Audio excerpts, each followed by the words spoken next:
the game.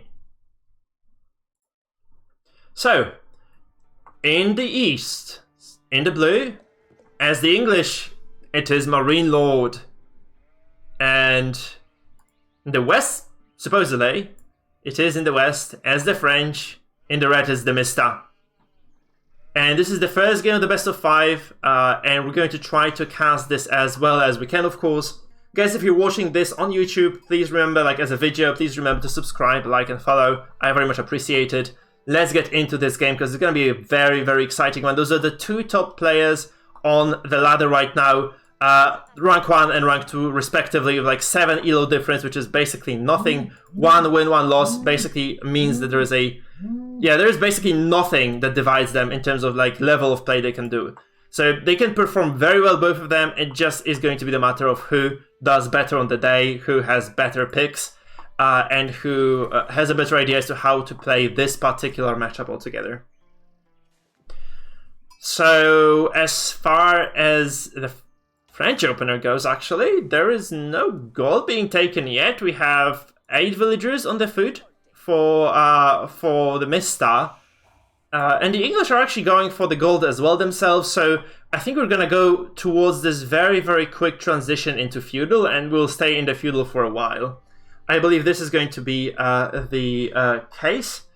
It seems that that's going to it is how it's going to revolve right now. That's how this matchup is going to work. So we just go towards the very quick feudal. Not much is going to happen. You can just follow the builds. So the free on gold for the English, probably moving them away as soon as you reach 200 because you don't need much more gold. And then you just start moving towards the lumber, around like 8-9 villagers on the food, so that you can actually have enough to produce archers once you reach that feudal age. And honestly, with the cathedral, or the abbey, Jesus, I keep forgetting the name. With the landmark that produces archers for the English, they can actually get so much done because they can basically double produce the archers almost with the speed at which it works. And this means that you need a lot of wood to just support the production. So that's why our English player here, MarineLord, is going towards that very, very quickly. He's trying to get some bank on wood so that he can actually work with that going into the future. Bo5, thank you for the sub, by the way. Welcome to the dungeon, my man. And on the other side, of course, the French, no surprises there. 4 villages on the gold. You need to have a decent backbone for your economy here if you are going to fight against the English. And he's doing exactly this, getting 4 villagers. He needs to have a lot of knights. He needs to get the chivalry early. That's why this is going to go like this. Yeah. So French players do not get wood, generally speaking, because they do not need it before they can advance to feudal. Because they just build knights, right? And knights only need your gold and food, which is why they're doing this. And the English, on the other hand, they also just want to rush towards this council hall. It's called council hall. I keep forgetting.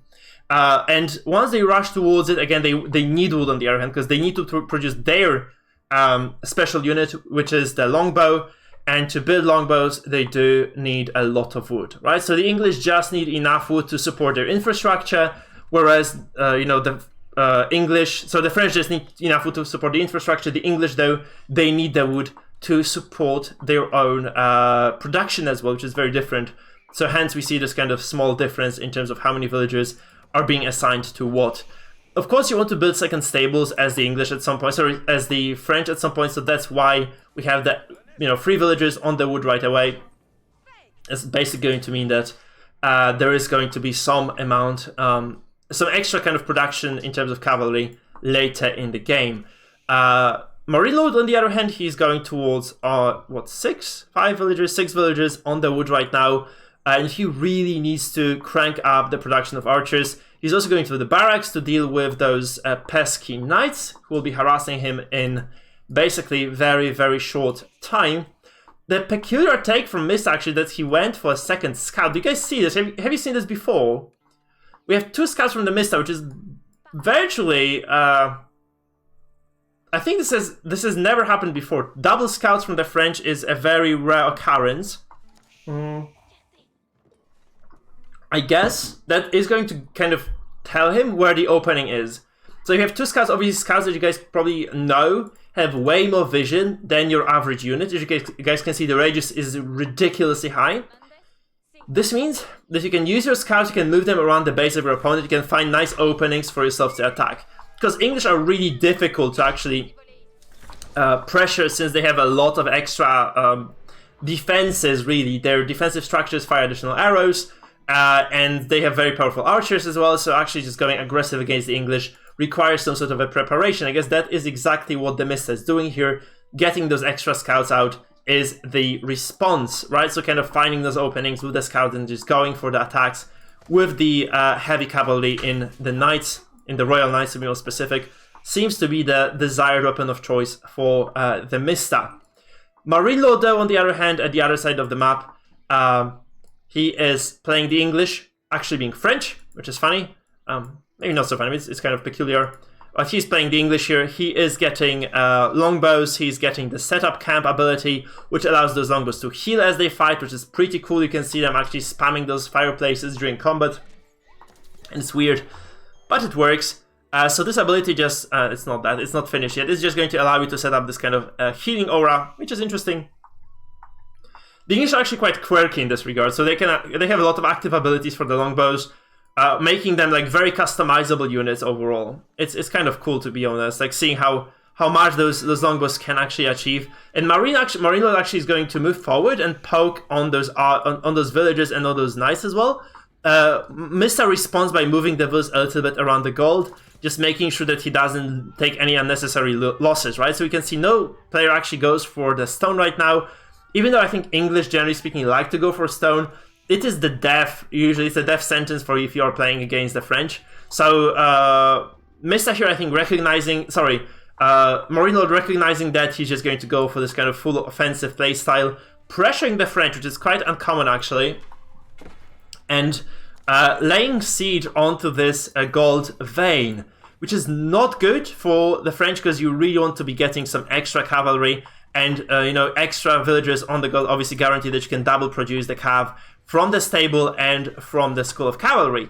Actually, Mista does respond with the archery range here, so it is going to be the knight archer composition. Quite common actually as far as dealing with the spears goes, right? The archers get additional damage against the spears, and the spears get additional damage against cavalry, so it's kind of going to mean that, if you have archers and cav, you can eliminate the spears with your own archers, and then go for the archers with the cavalry, who in turn attacks the archers with more damage, right? So it's basically this kind of you can optimize a lot if you micro your fights properly. That's what I'm trying to say here anyway. Those villagers here are kind of safe in the in the radius of the TC, and I do not think that MarineLord can find many more openings here. He just runs around with the knights actually.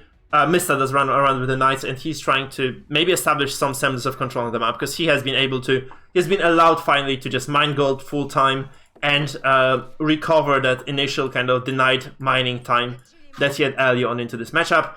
Now TheMista does move across the map, and MarineLord is actually kind of stuck over here with those archers. He places a single fireplace, and he drops a few arrows, the volley that basically repels the knights of his opponent. And that basically seems to be all there is for now. So basically what you see here is that we're just going to wait here, I guess, with those longbows. The longbows do actually, I didn't know this, but they also gain additional line of sight. So once they place that, they actually gain additional LOS over their opponent. So let me see. What is that? No. I remember the hotkey, I don't remember anymore. We have a fight breaking out, but you can see way more of the longbows, actually. You can see way more of the longbows, apparently, if you use the fireplace, which is pretty cool tech, I guess. And obviously, if you do not lose a longbow, then you can just heal them up with the fireplace. It's quite efficient at healing as well, as you can see. That is a relatively decent recovery for those. They actually fully heal over the course of a single fireplace.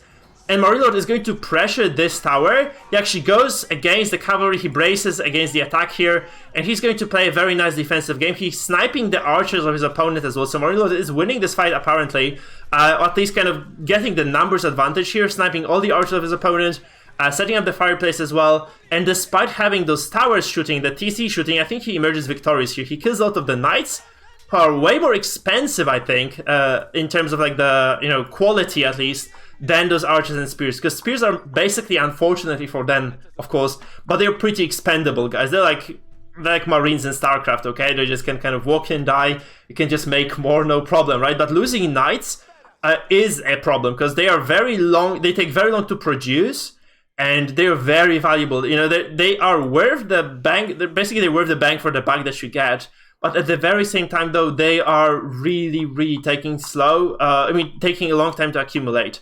So if you want to make a lot of Knights, you probably want to double produce them with, the second stable, which is indeed the case here. TheMista goes for the second stable, and he constructs it right away. Whereas MarineLord is just actually going to be harassing here, attacking those villagers of the English, and it's working very well. So with the English, actually. So the French villas, the French have actually lost quite a few villagers this game, I think. So there's 36 eco for MarineLord, and there is 37 for TheMista, despite Mista having a significant bonus to villager production, given that he's playing the French, right? French get additional, like 10-15% depending on the age, to their villager production overall. Those archers actually walk up again, harass the villagers over here, and that's basically going to mean that if they approach once again, they will probably be able to get the kill on one of those villagers sitting or chilling by the TC. What also is happening here actually is that MarineLord is playing the civilization that is supposed to expand on the map, that is supposed to have the pressure, that is supposed to be attacking, is actually set on his back foot. So MarineLord here is going to put TheMista really on the ropes, I think, because the French, to actually fully realize their potential, they need the hunts. They need to be able to access the hunts, they need to be able to kind of get that extra food going. What is happening here is actually very interesting. TheMista gets those deer, and he's going to transport them with the professional scouts all the way to the TC. He's going to be gathering the food like this, so he's actually not denied the hunt completely, at least, which is very, very fortunate for our French player, because he's able to actually get this extra gathering rate from those deer. That's very smart play given their circumstances, right? So the second MarineLord actually relinquishes control in the middle of the map, Mista actually goes up and takes all the deer, which is pretty cool to see. That was a big brain move, guys. That was like super big brain move. Also, those scouts are relatively safe because they can just pick up those deer. They see a lot, they can just take them and leave. If they're allowed to do so, they might just be able to sneak an additional, deer or two, and they indeed do so. Now, this being said, MarineLord actually goes towards the berries over here at the bottom, also securing them with a watchtower up the outpost, that is. But he has so many villagers here that if at some point TheMista is allowed to go across the map, he'll just definitely eliminate all those villagers that are not able to hide in the tower, because you can only hide 5. Now, MarineLord, on the other hand, has a decent army advantage. He has a large number of archers. Obviously, longbow is a bit slower than your regular archer, but also way, way more powerful in terms of fighting, in terms of range.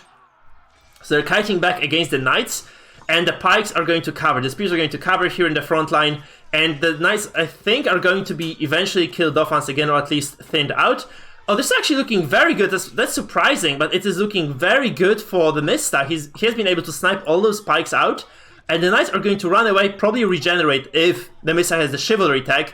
So this is actually a very nice trade, I think, for TheMista overall. So he is able to regain some control in the middle of the map.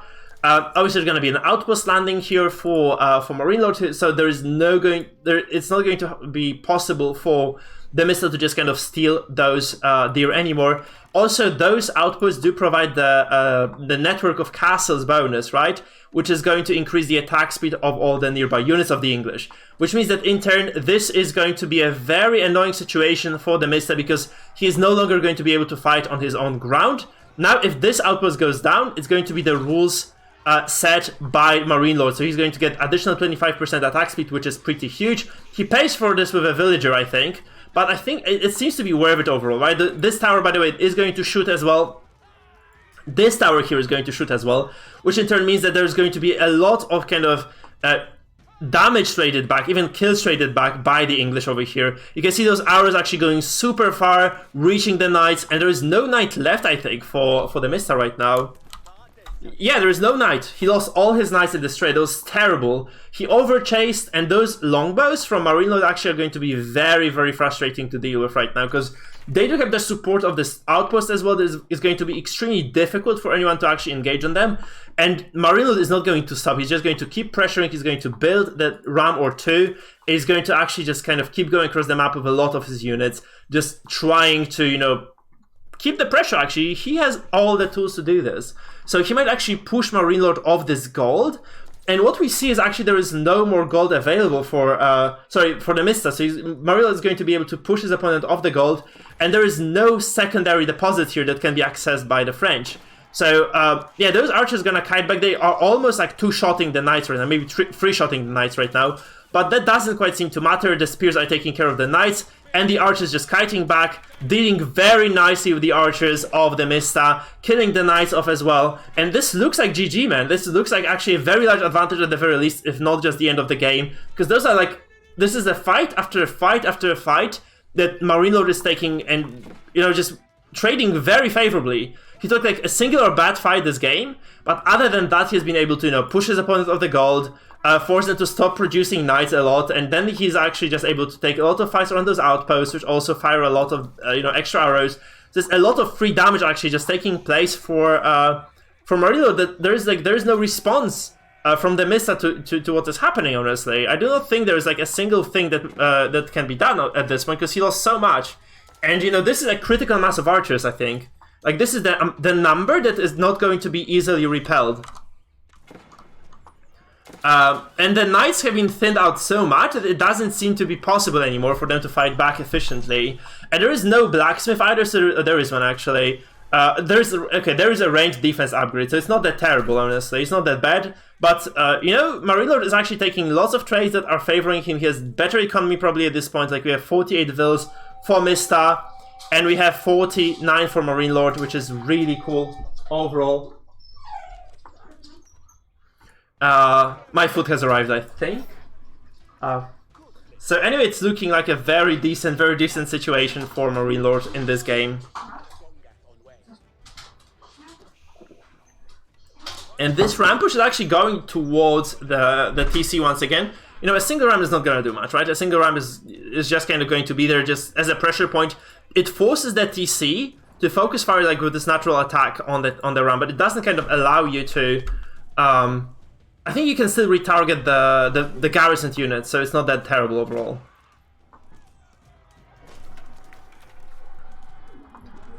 Okay, so we see in our engagement, actually those archers kiting back quite nicely, the spears fighting the front line. You can garrison some units into this outpost as well to repel the attackers, but I don't think it's necessary at all.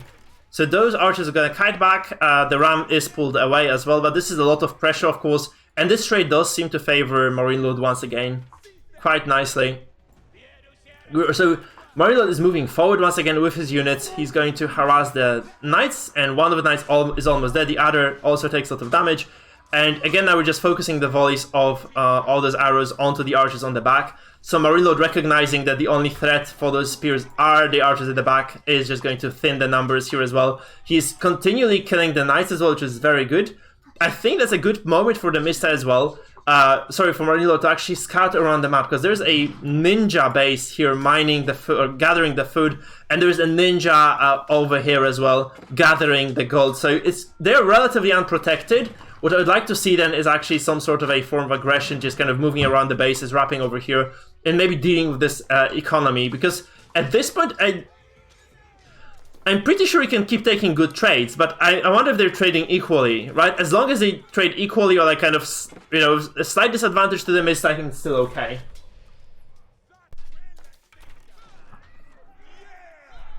And GG actually missed realizing this on the fourth. It's a very bad trade happening here.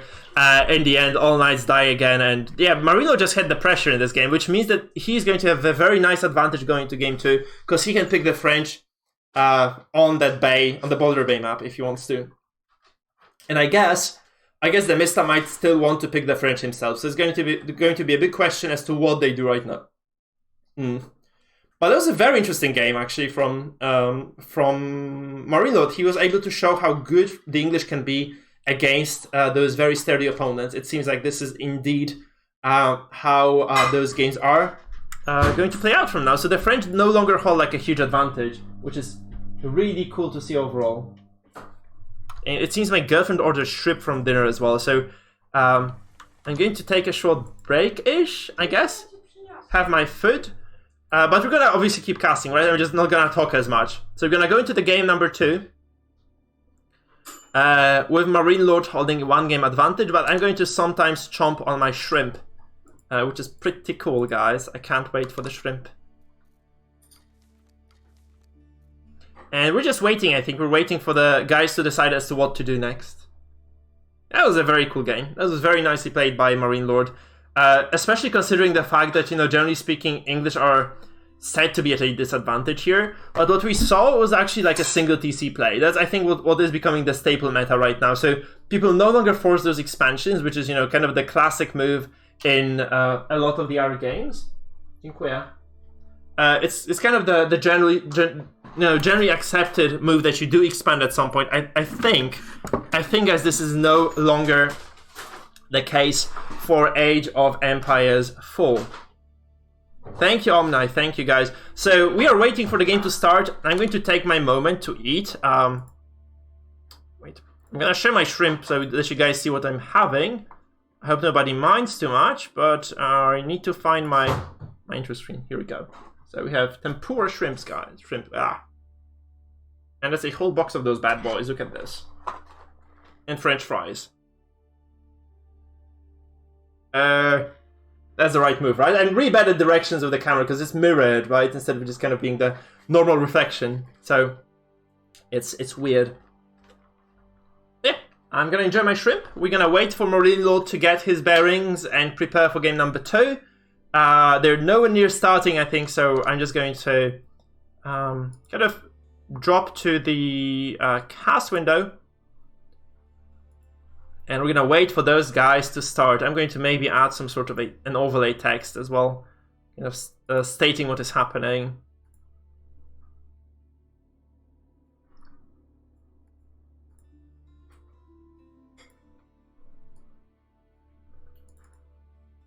I need an outline here, don't I? It is outline, isn't it? Fuck. Why is it so thin? Oh, it's... I know why it's so weird. It's white outline.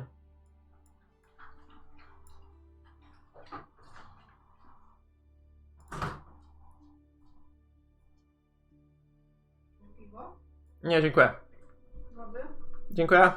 Guys, we're waiting now, so... I'm gonna take my sweet time here.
We're back.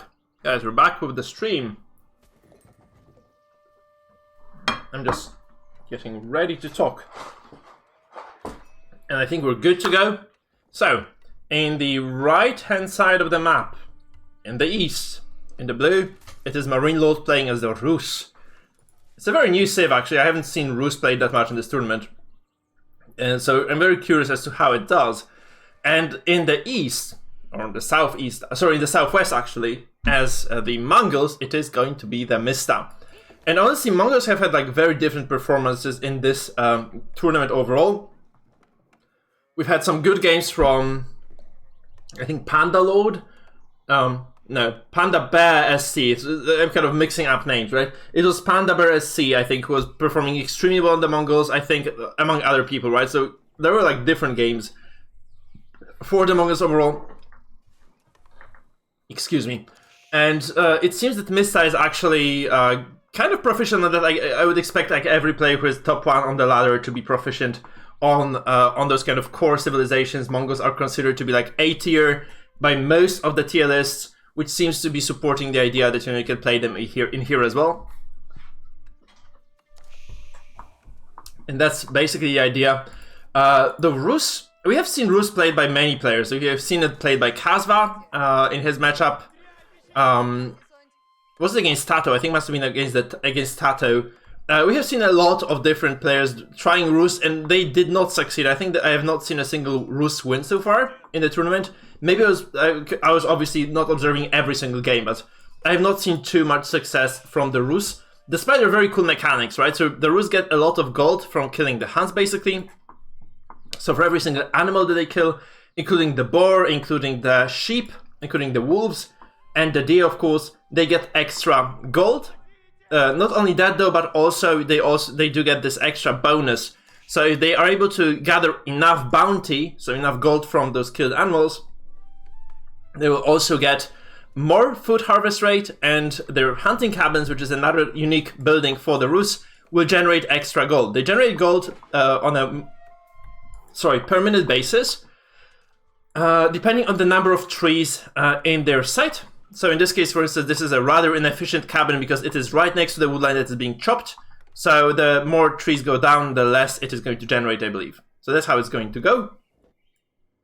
So Rus player, focus heavily on wood, by the way. I'm not sure why, but our Rus player is going for a wooden fortress here, just to secure his units, I guess. This is also, this is like 20% gathering rate bonus. So if you have like 5 villagers on the wood, I think it makes sense to have a wooden fortress, but other than that, I do not believe this to be the case.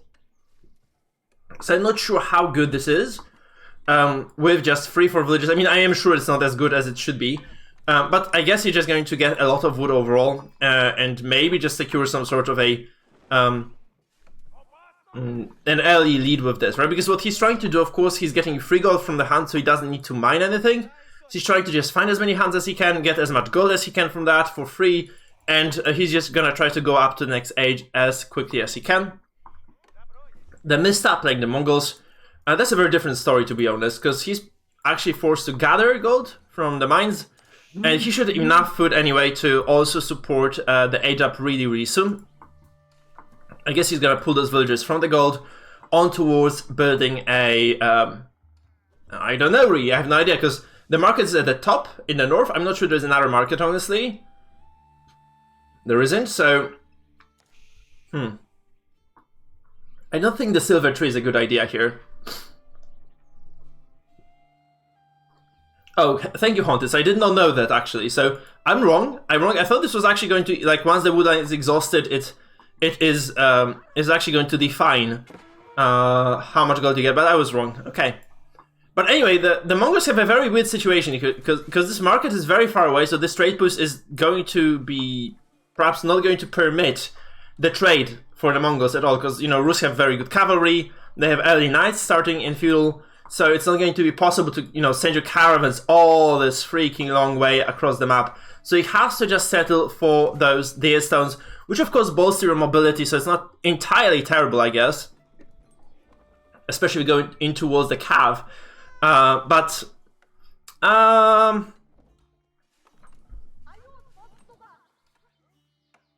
I'm not sure. I mean, that's definitely not the optimal play, because I think the Mongols, generally speaking, want to be trading a lot. Yeah. Oh, never mind, there's actually a market, yeah. I didn't see it. Fine. Okay, so there is a market. I know there should be mirrored, but those maps are just kind of weirdly generated sometimes. We see a very early raid, by the way, from the Mongols with 4 scouts. So it is kind of just repelling the villagers from the gold.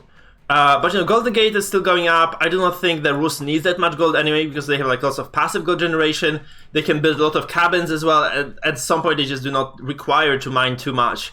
Right, there's a fight between the scouts going on over here as well in the base of TheMista. And MarineLord is kind of keeping out the pressure. It's a very quirky game. I'm really not sure what to focus on because I have not seen this matchup before. But it looks like it will kind of somehow end up being Scout Wars, which is really, really uncommon overall. TheMista gets to Feudal first. He's gonna go for a very quick barracks to deal with the scouts, I guess, and potential calf follow-up, I suppose. And we see double stable going up for MarineLord indeed. So this response, or kind of preemptive response with those barracks, is going to be the proper one indeed. There's also a stable producing scouts already as we speak. So it looks like an interesting turn of events where you have 6 scouts from the Mongols, which might be kind of giving us the idea that, you know, TheMista wants to raid and he actually wants to kill some buildings with that. Because scouts have very decent attack against buildings. I think they have like the basic default number of damage that they can use to fight the structures. So the infrastructure of the enemy. So you can use them to efficiently kill off buildings at a certain rate. And also to harass your opponent of the gold, like is being done over here. On the other side of the map, we see that there is actually...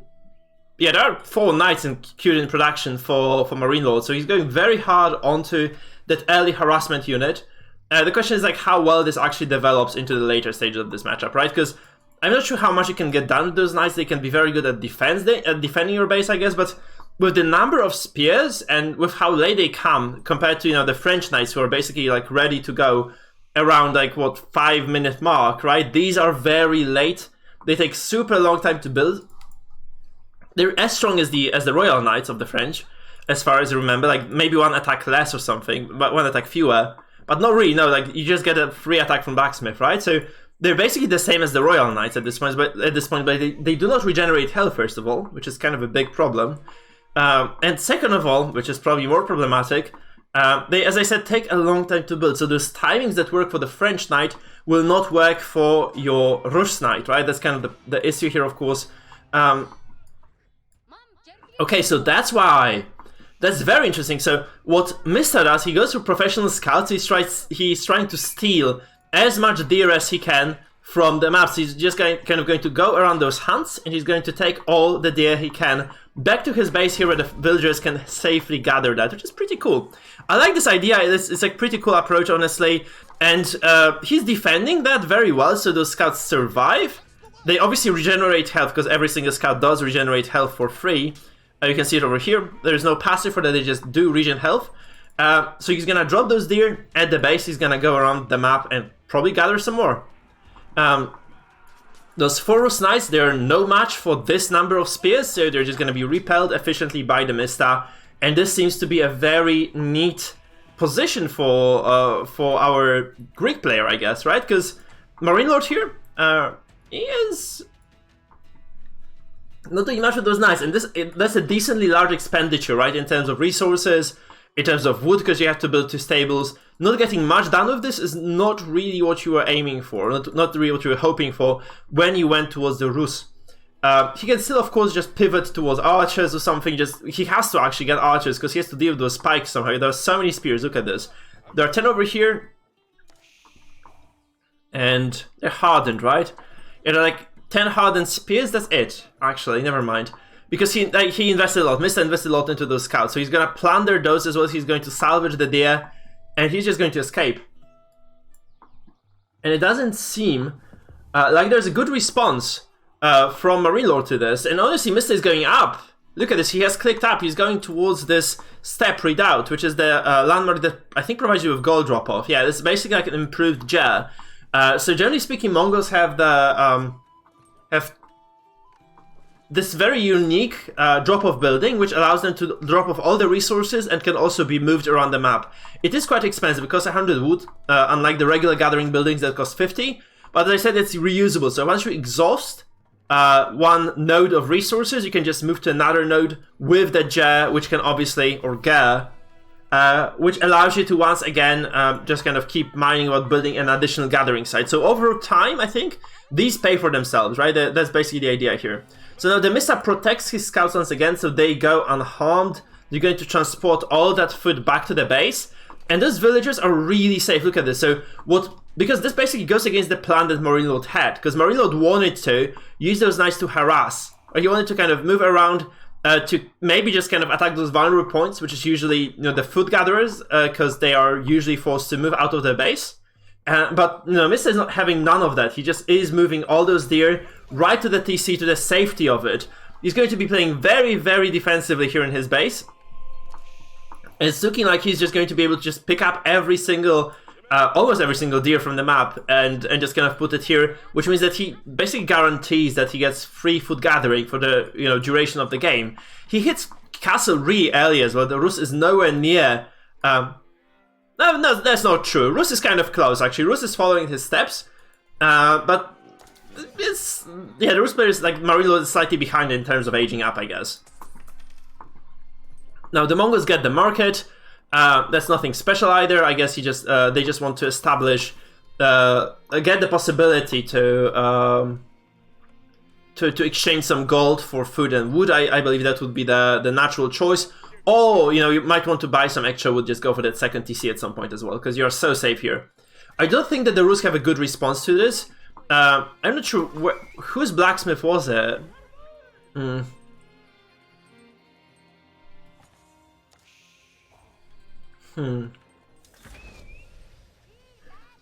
So it was the blacksmith or the Mongols. So actually he's gearing. So Mista is gearing up for an attack.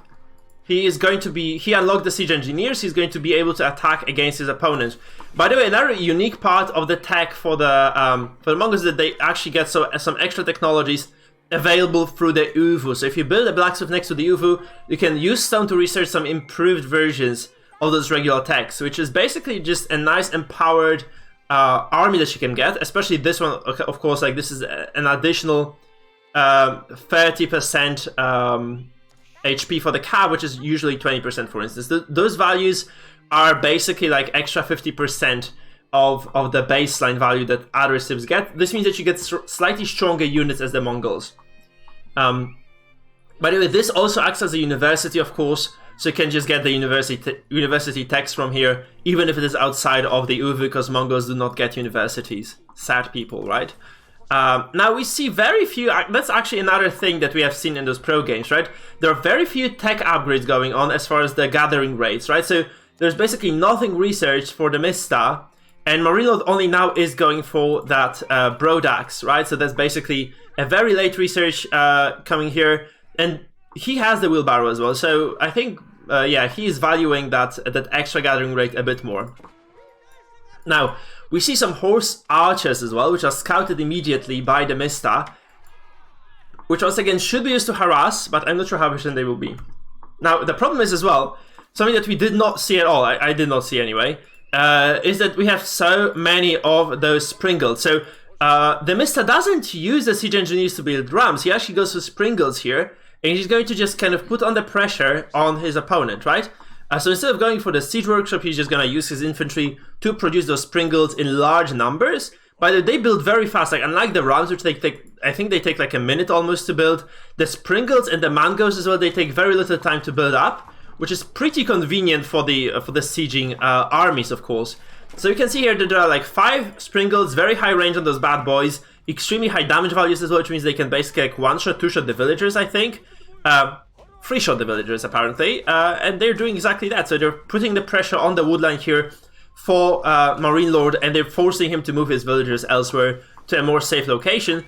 Now the problem for MarineLord is he has very little standing army actually. We have 45 military for TheMista to MarineLord's 23, and he's terribly supply blocked at the top on top of that. So there's like very little he can do until he gets some additional houses. You can see he's scrambling to do that right now, so he's getting some extra infrastructure going. And those springers are very efficient at disposing of anything, really, any units that are not, I guess, infantry, because they do not deal well with like mass of infantry, like they don't deal well with horsemen. Like if you can just ride a horseman into that army, you can basically dispose of those springles very quickly. But what MarineLord has right now is not really going to be sufficient, I feel. So we see this army kind of moving forward right now, trying to fight what seems to be a very strong Mongol army. You have lots of men-at-arms, you have those very powerful springles. Those MAAs have very strong attack overall. They're very, like, I guess, resource efficient, you could say.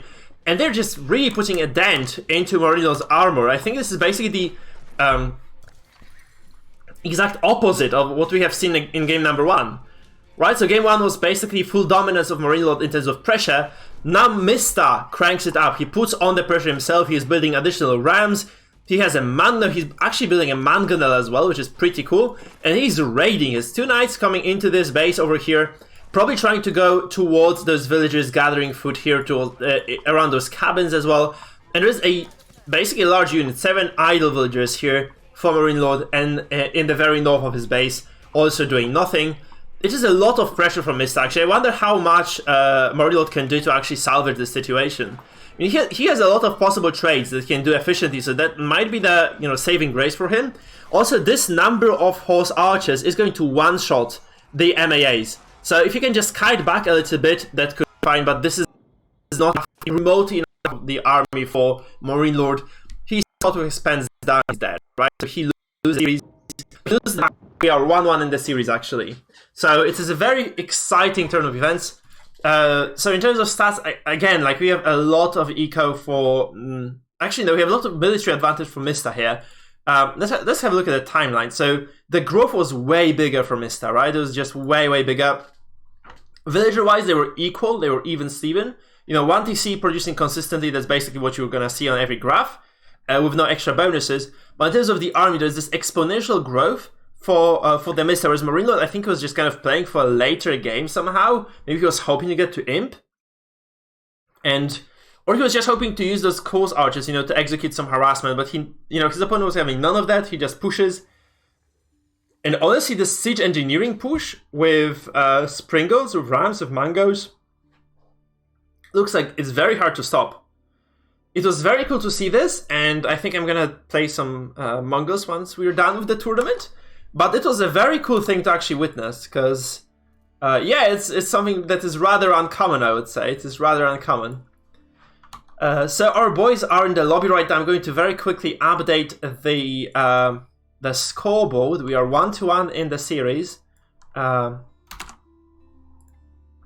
we're just waiting for our players to start their next game.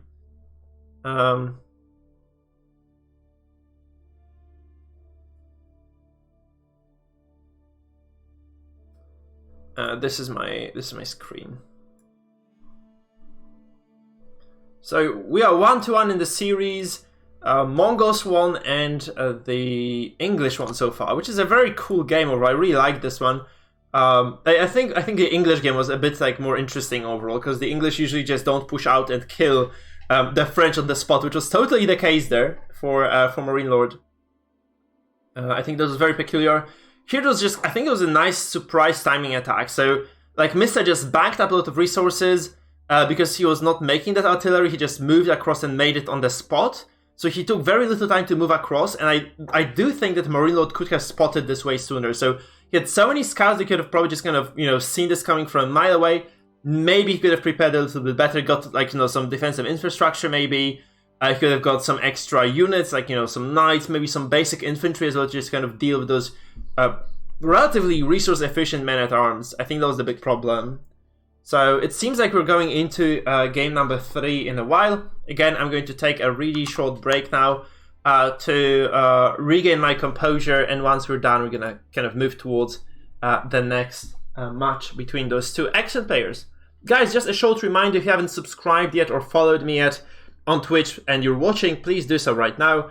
It is going to greatly support my stream. It will allow me to improve and yeah, keep building up the numbers, which is kind of important, right? For anyone who is streaming, who's making content, they want to be seen and they want people to watch their casts. So if you do enjoy yourselves and you think you would like to return to the future events, please consider dropping me that subscription. This being said, we're gonna take a short recess, I guess, as those players are gearing up for the next game. They're still in the lobby even, so I'm gonna take like a 3-5 minute break, because that's what I'm allowed to do, since there is nothing that's gonna happen for a while, right? They still have to start the game, and once they do, there's going to be a 5-minute downtime for me to kind of go into the next one. So we have to just wait for them to get going themselves, and yeah, we shall see how it progresses, I guess. I'm curious what they pick, actually. I'm very curious as to what they pick. I'm muting my micro. I'm gonna swap to the cast. It's here.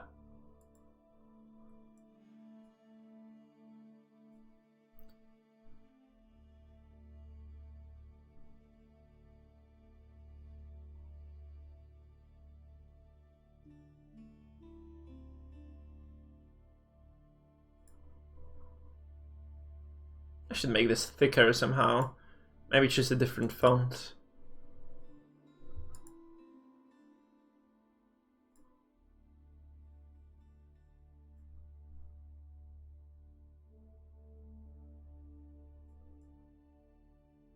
So we just need to wait for the boys to be ready right now. I'm gonna finish off my food. I have some fries still. And yeah, we just wait for them to get going once again to game number 3. I think Mista is already in the game, so it's just a matter of 5 minutes now.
Okay, we're gonna take a minute. I'm gonna show you my dog, guys, because yeah, she grew.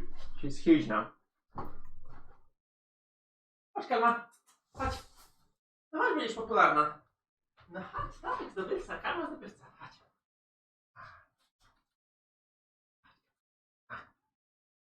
Right. O, jaka to ciężka. Babo, co ty? No co ty, Kalma? Okay, so it's dog sharing time. I should get a dog camera or something, I think. Oh, I'm gonna move the camera down a bit. This is Karma, guys. Karma's a bitch. Absolutely she is. She's 5.5 months old, and she's ridiculously cute. The coolest dog in the world. So, I'm not gonna be casting with dog on my lap. I don't think it's gonna work. So we have to, unfortunately, dump the hound over the barricade, because we have built a small barricade here. Hey, Karma. Oh, super. Ale ty grzeczna. And we're going into the game, because it's just loaded, guys. It's just loaded, and there is no need to delay this any further. So, starting in the south of the map, as the Mongols in the blue, it is MarineLord. In the northwestern part of the map, in the red, playing the French, it is TheMista. We're in a... I think this is going to be the defining moment, or it's going to be the defining matchup of the series, because the player who does actually take this one is going to have 2 opportunities to end the series with a win. So whoever actually is able to eke out a win right here is going to have a very significant advantage going further. That's a very important thing to note. Another thing to note is that, of course, Mista is on the French, and it did not really work for him when he was playing against the English. I wonder how exactly MarineLord's Mongols work here, like how good he is on the civ. Because, of course, we all know that, the Mongols are quite a potent civilization. They can do many things, and it really depends on how exactly our players intend to use them. We see a very early dock from MarineLord, by the way. That's something I really do not like too much, unless you can exert some sort of a pressure on your opponent's dock if you're playing against the French. Because, as we have seen before, Mongols are ass on the water, guys. They're just complete garbage. They cannot, I do not think at least, they have the potential to defend against this, overwhelming aggression from the French ships. So, the question is, like, whether we can actually get to the Castle Age and use those explosive junks, for instance, or use your own warships or attack ships to actually deal with those French vessels. The problem, of course, here is that there is no water economy started for Mista. So Mista's French. I don't think he has the goal in mind to actually go for water fights, or just kind of to focus on water gathering at all. So there is not going to be food coming from the water for MarineLord. Instead, he's going for stone. Sorry, no, that's wrong. Oh, the Mongols are getting the stone from the Uvu. Shit, I thought like it was... Sorry. So the Mista is actually not getting stone. He's not getting anything at this point. He's building a very early outpost here, which is... I think it's quite strange, because you do not have to defend your gold early on against anything, unless you kind of... I guess you believe there's going to be like an early scout attack or something. I do not think that this 100 wood that is being placed on the map over here is going to be well spent. I don't think he needs this at this point. He could have probably used that wood towards something better. But again, he's top 2 player on the ladder. I'm top 1,500. So what the hell do I know? Now, this being said, the economy is developing quite well for MarineLord and for the Mista, I guess. MarineLord has water control, which I do not think he believed he was going to get initially. So he's going to get enough fishing ships, I guess, to substantiate getting this dock. I think they'll at some point pay enough dividends and gather enough fish to just kind of be, decent return on investment. I think this might be kind of coming soon as well, because they harvest fish very quickly.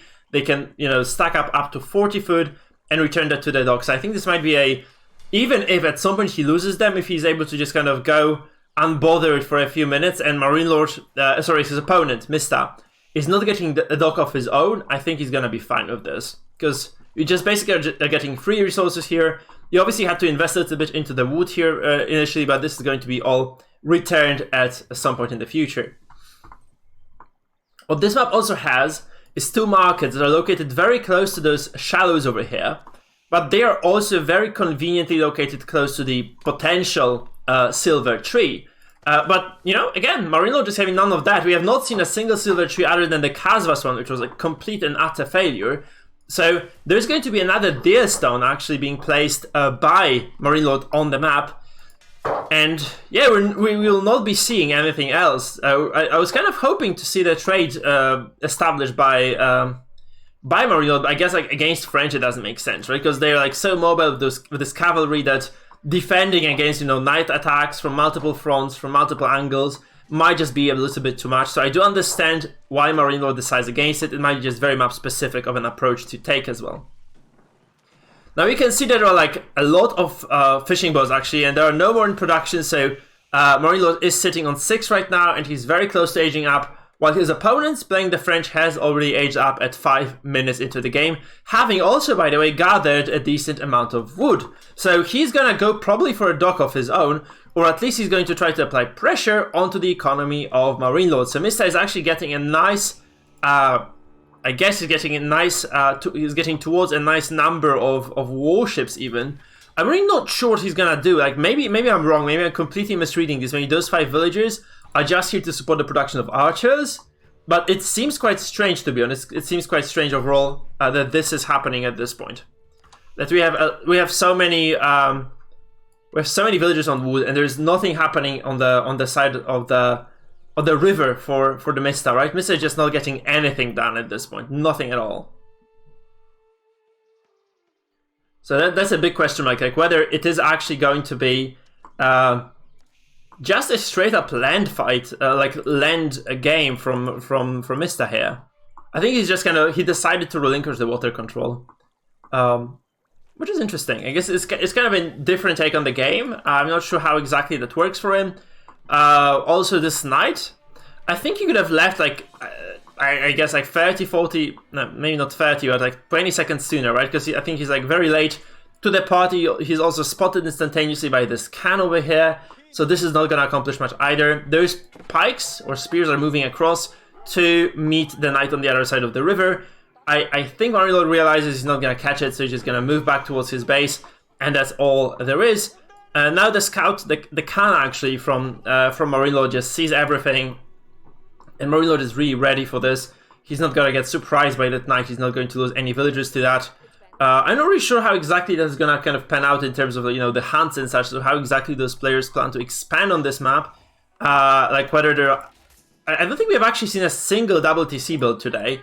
It has all been 1 TC, right? Am I wrong here? Have we actually seen a second TC build by anybody? It's been just docks. Like the only extra economy people who are getting, like extra villager income, I guess, has been the water. So you have a dock, of course, here producing the boats. Still, we have what, like 7 right now? 7 indeed. And I don't think he's gonna get more, because at some point you just exhaust the fish and that's it. And there is a scout here, actually. I thought there was a villager going to build a dock find, but no, I don't think we're actually going to see any dock play, any water play from Mista. So he's just gonna go towards this late game. The interesting part for the Mista is actually that he has not gathered stone, where I think he was allowed to do so to some extent, right? He has a lot of villagers on the wood here. I don't think he's being pressured in any way or to any extent. So since you're not getting the water control, why not just go for the, you know, for the ground control in terms of the economy anyway? You can just get a very nice mining camp here and just establish some sort of defense. I think he just kind of realizes though that, you know, the greedy play, which is obviously going for the second TC, might bite him on the ass eventually. So he decides against it, just decides to kind of pump out extra units. Knowing that, you know, the French economy is eventually going to surpass the Mongols because he just produces a little bit faster. He's just going to try to find some damage with those knights as well, because there are like 4 knights over here, and he's going to try to wrap around into the base of MarineLord just to sorry, just to do some mild amount of damage. Though they're instantaneously spotted almost, and those archers are actually going to go for the broke here. One archer drops, and those knights just kind of have to leave because there are too many spears to actually you know, for MarineLord, for Mista to pick any fight. So MarineLord, on top of his game, also this extra YAM network bonus actually applied to all the units as well. Increasing the speed by 15% is quite big, which means that, you know, those knights are going to have to just kind of be very sneaky in order to achieve anything in this matchup, I think.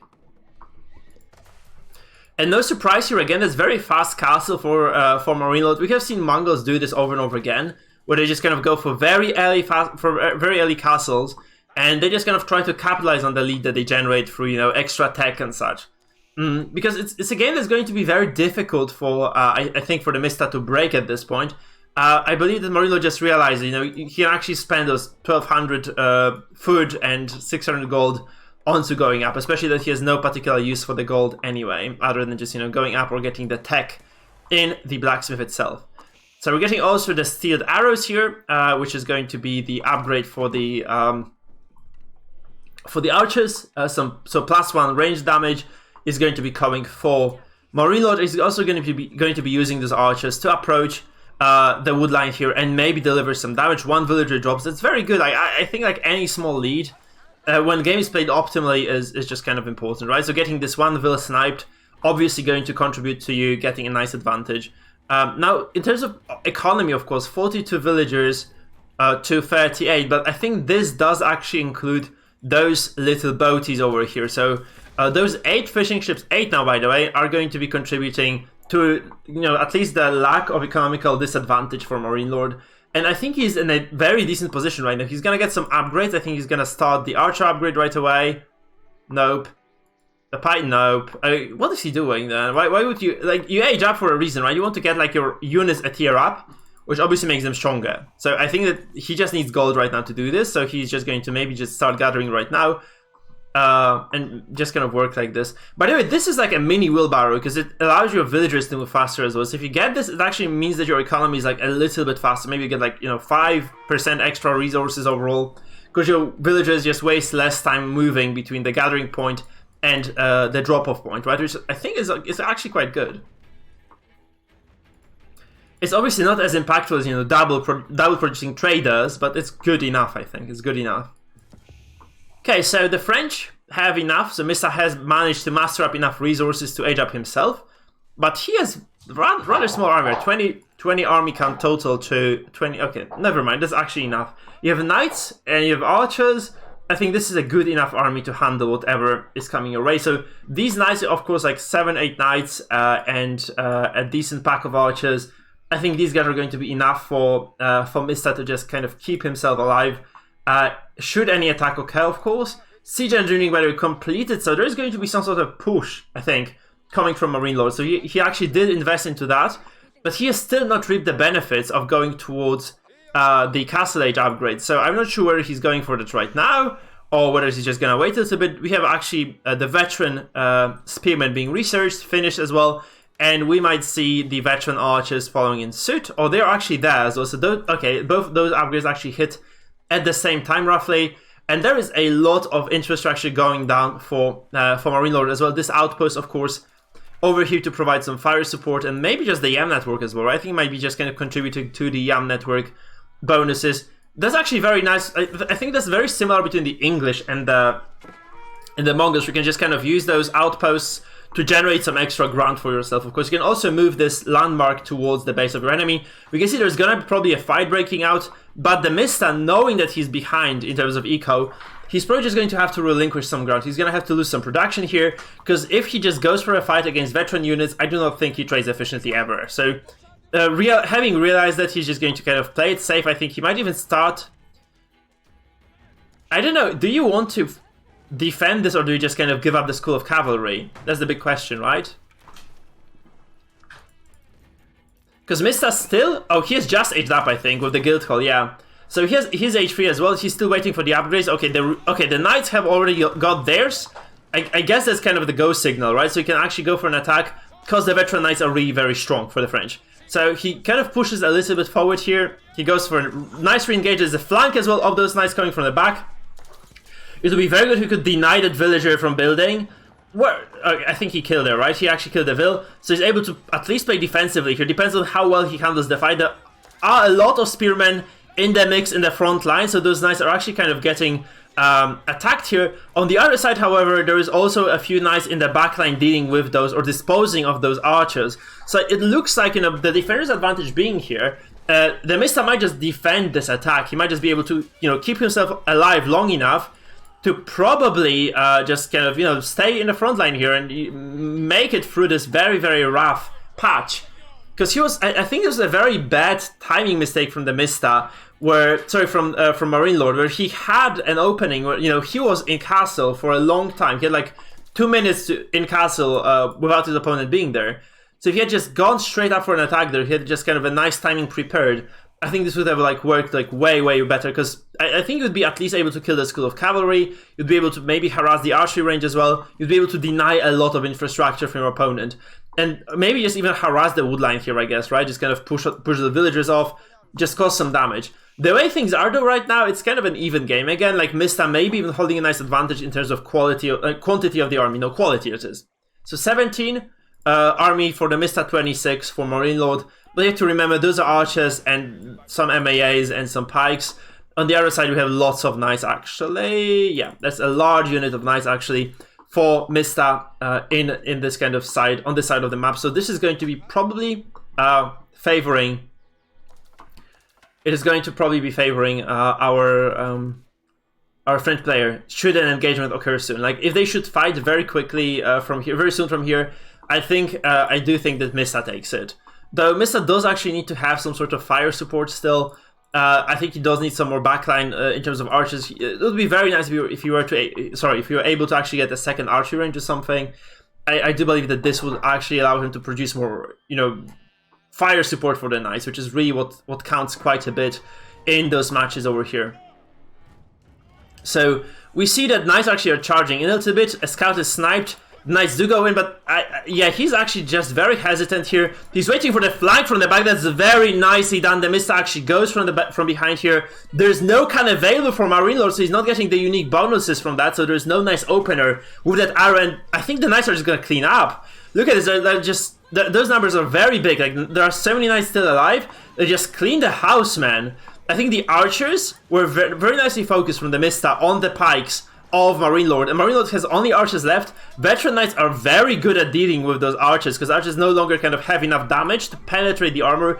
They only do 3 damage per shot, because this is 6 armor. That there's like full full ranged armor upgrades for those knights. So I think you need crossbows at this point to at least, you know, contest this front line of TheMista if you are indeed playing as MarineLord here. So, okay, so that's very sneaky. So Mista tried to sneak in a dock. This doesn't work, of course, so it is scouted very quickly by MarineLord. He keeps nice control of the river, and he's going to dispose of that. However, there's a large force of knights, obviously noticed by MarineLord, because he sees this via the outpost. But there's a large force of knights actually going across the map over here. It's going to be stopped. That's a very nice use of the choke point here with the pikes. So they kind of go through here, defend. The extra bonus from the bonus movement speed, of course, from the YAM network is going to work towards your advantage. And those knights are forced to disengage. On the other side of the map over here in the main base of TheMista, we see knights actually fighting off those spears.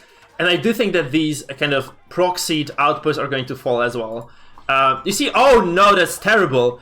No, actually, no, never mind. Those are just spikes. You can lose spikes. I thought those like berry bush being gathered, but no, it's just a couple of pikes just going down casually here. It's obviously not great. We can just remake them very quickly. You have like 3-4 barracks production, so that's not a huge loss at least. But it is a loss nonetheless. Right? Losing some food here, of course, not going to benefit you too much if you're Mongols, right? So economically speaking, because I guess this is just going to be disengagement. Yes, it is. And this is going to be a push, which it indeed is. We have 63 eco and 37 military for MarineLord, and 66 to 23 for Mista.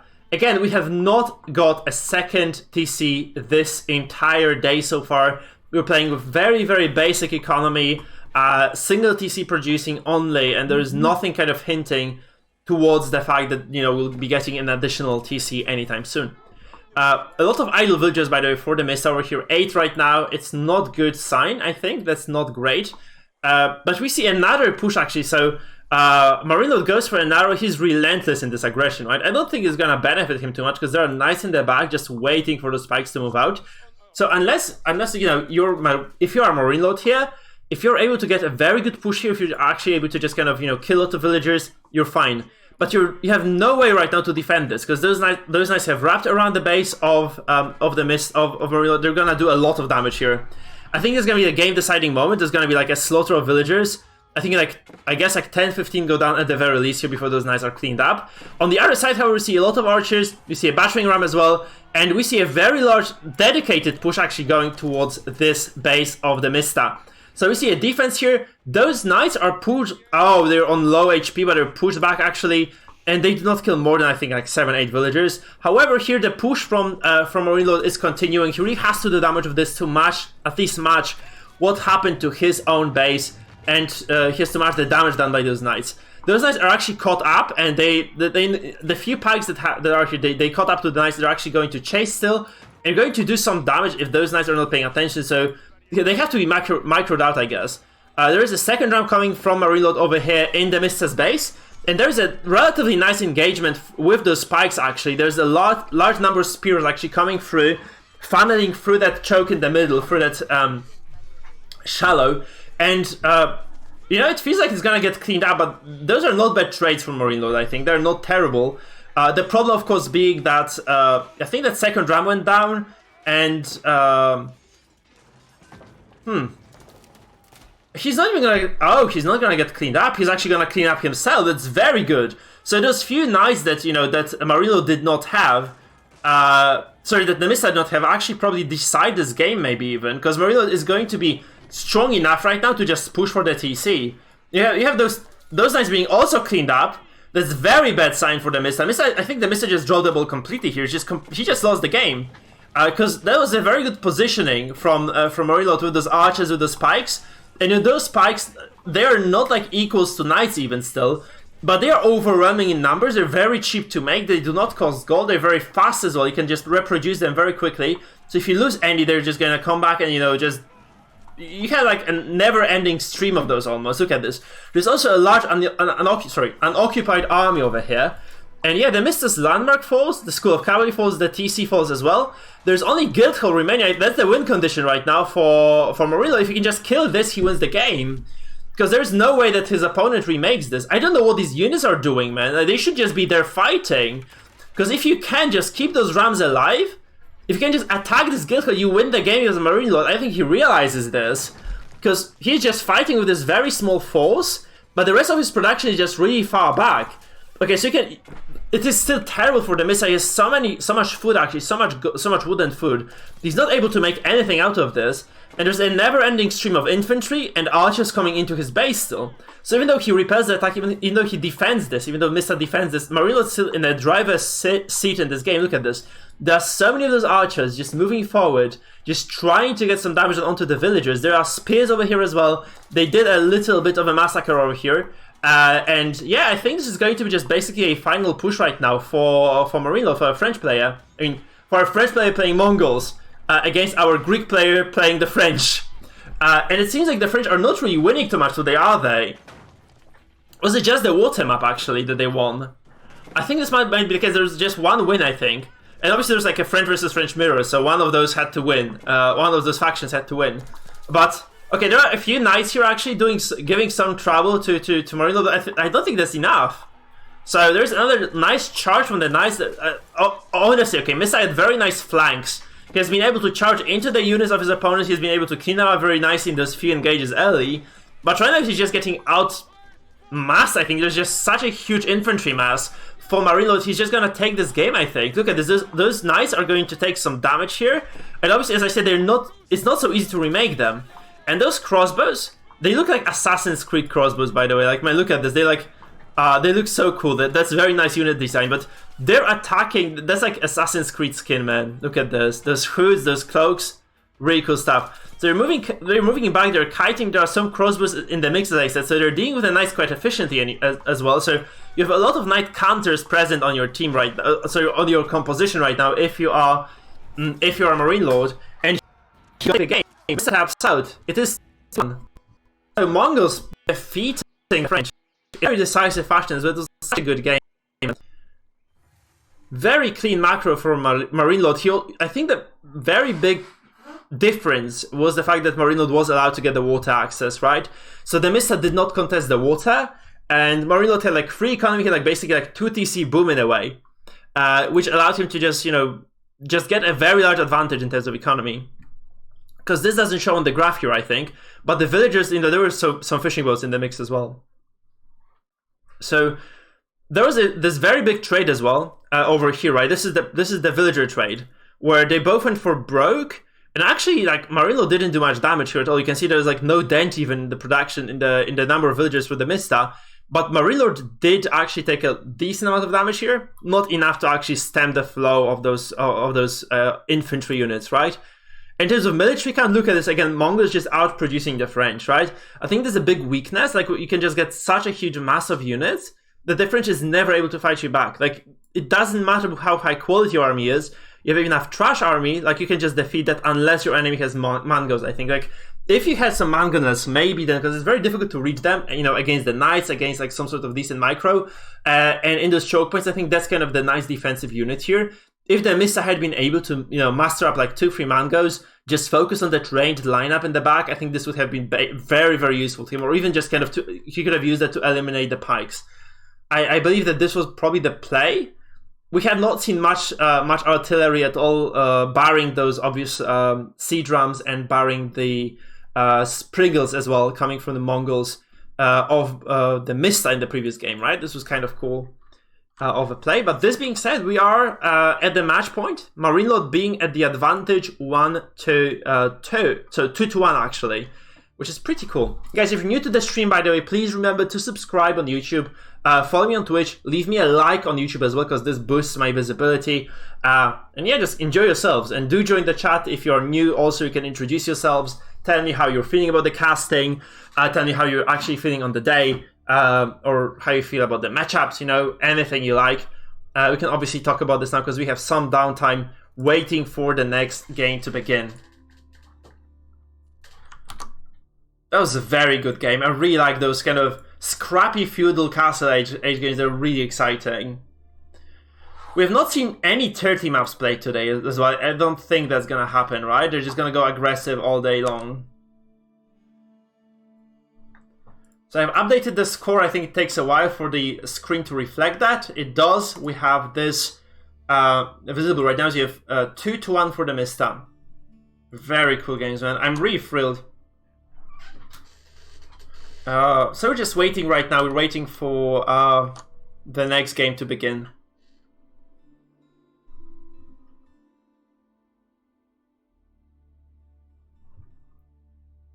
Okay. And after that, we'll have Recon versus Hera, right? There's gonna be Recon versus Hera coming later. Which is also very cool. I think Hera is going to take that though, but it's very exciting to see what exactly those guys have prepared. Because it's kind of cool that the first matchup was a lot about Delhi, right? Because Vortex picked Delhi, first game Kaza picked Delhi, second game it was very like, the entire kind of series was solved by Delhi Sultanate. And nobody actually picks it in this series over here. So neither TheMista nor MarineLord do recognize how strong Delhi might be if played properly, or they're just not prepared to do that. Oh, come on, Omni. Oh, stop taking a piss. You like to watch my streams, that's very nice. You have a dog, I didn't know. How come you have a dog? Can you post a picture on the Discord? Guys, by the way, we have a community Discord. Link is in the description of the video. You can join there and you can actually see Omni Dog's... No, Omni Peasant's dog. That's Omni Dog then, right? You can see Omni Dog's peasant. That's what I almost said.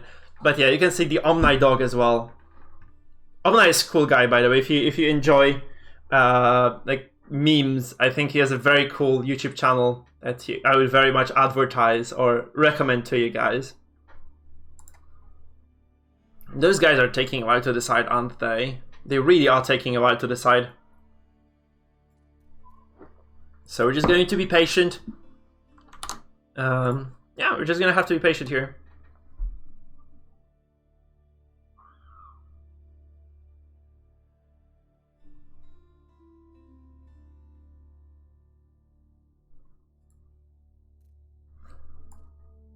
Oh, they are in the game. That's fast. Actually, that's the first time they do this so quickly.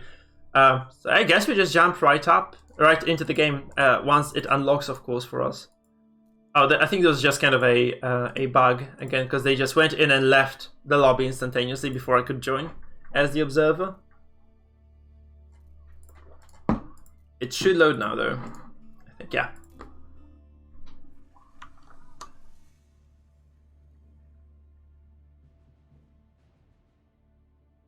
Where is this? Okay, cool. So,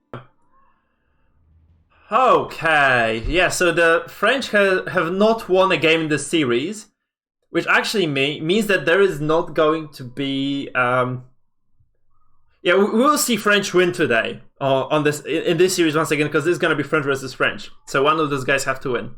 So that's basically that. Like, the French have been getting the short end of the stick so often today. Actually, they were dominated by the Delhi. They were dominated by the Mongols.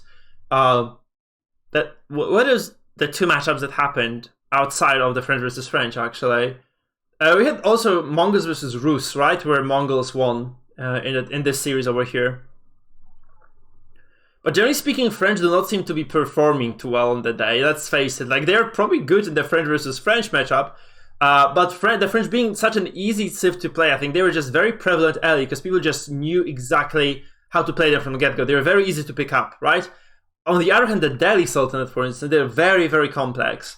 So I think that might be the reason for which we are seeing so little Delhi play overall in comparison to the Mongols or to the French.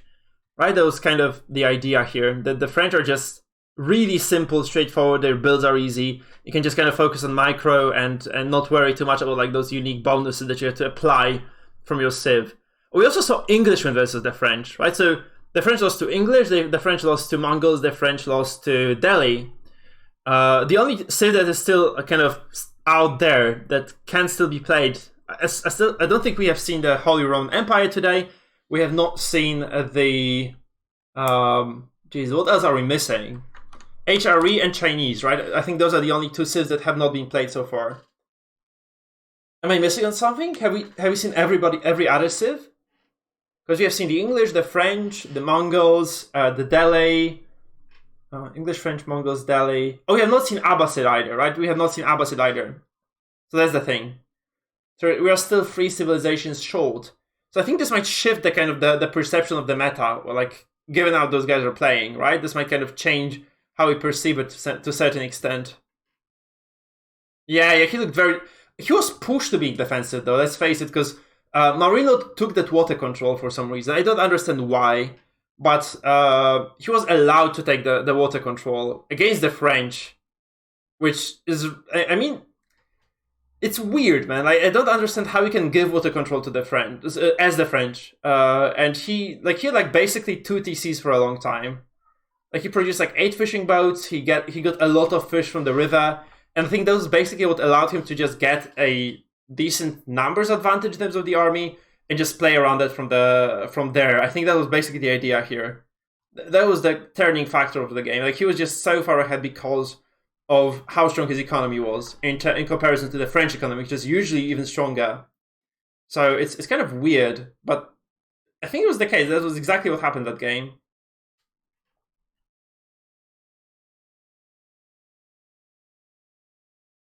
Thank you, Omni. Guys, so join the Discord to see the super cute dog of Omni Peasant. Please. You will not regret it, probably. Probably. Unless you just memed me again, man. Because Omni also once photoshopped my face on a dog from a game. That was one of the most vile things I've ever seen. Oh, it's a cute... Oh, come on, it's so tiny. What the hell? It's actually super tiny. Oh... What? Oh, what breed is this, Omni? Is this the potato terrier? Or is the carrot retriever? The famous Ukrainian breeds. We have potato retrievers in Poland as well. Hold on, I need to actually charge my phone because that's my entire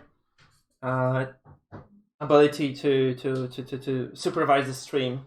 So I need to get my cable straightened up, and I need to get my phone going once again because it's almost dead. Oh, we're going to the game, by the way.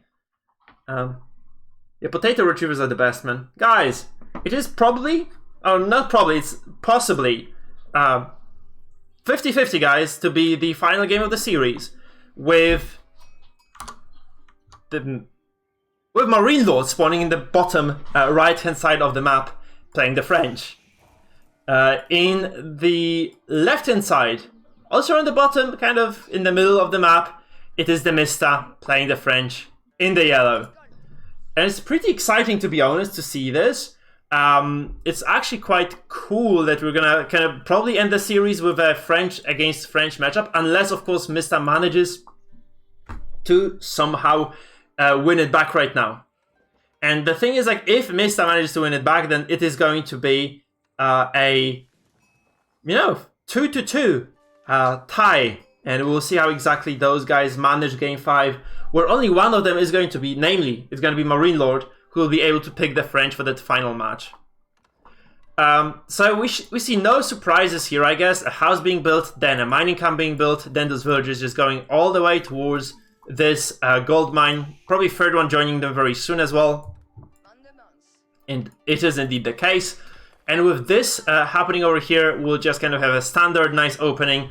Neither of the French actually going towards the wood line, right? It's very important to say, once again, that they're just going to commit to the food, to very fast age up, I think, and just kind of to early aggression. Again, not a single time today did we actually see the French going towards the second TC, or no RSF actually going towards the second TC. It's a very risky possibility, I think, but MarineLord has been so stellar on the defense, I guess, that he could try to sneak out the TC. I'm not really sure. I'm speculating here, of course, but it is a possibility. Now, MarineLord is actually going to go towards that lumber camp once again. So we see this actually going up very, very early on into the match, which is indicative of a very different build then, because he's probably just going to try to incorporate some pikes earlier on, maybe go for some more aggressive maneuvers here. I think that's the idea here, because TheMista, of course, still not even close to getting that wood going. So, yeah, that's a big question, actually. So how exactly does this matchup revolve from here? We're obviously going to see very close age-ups as well, because, both those players at 400 food right now. Mista, like, with a second advantage, really. He's going to go with 4 villagers towards building that TC.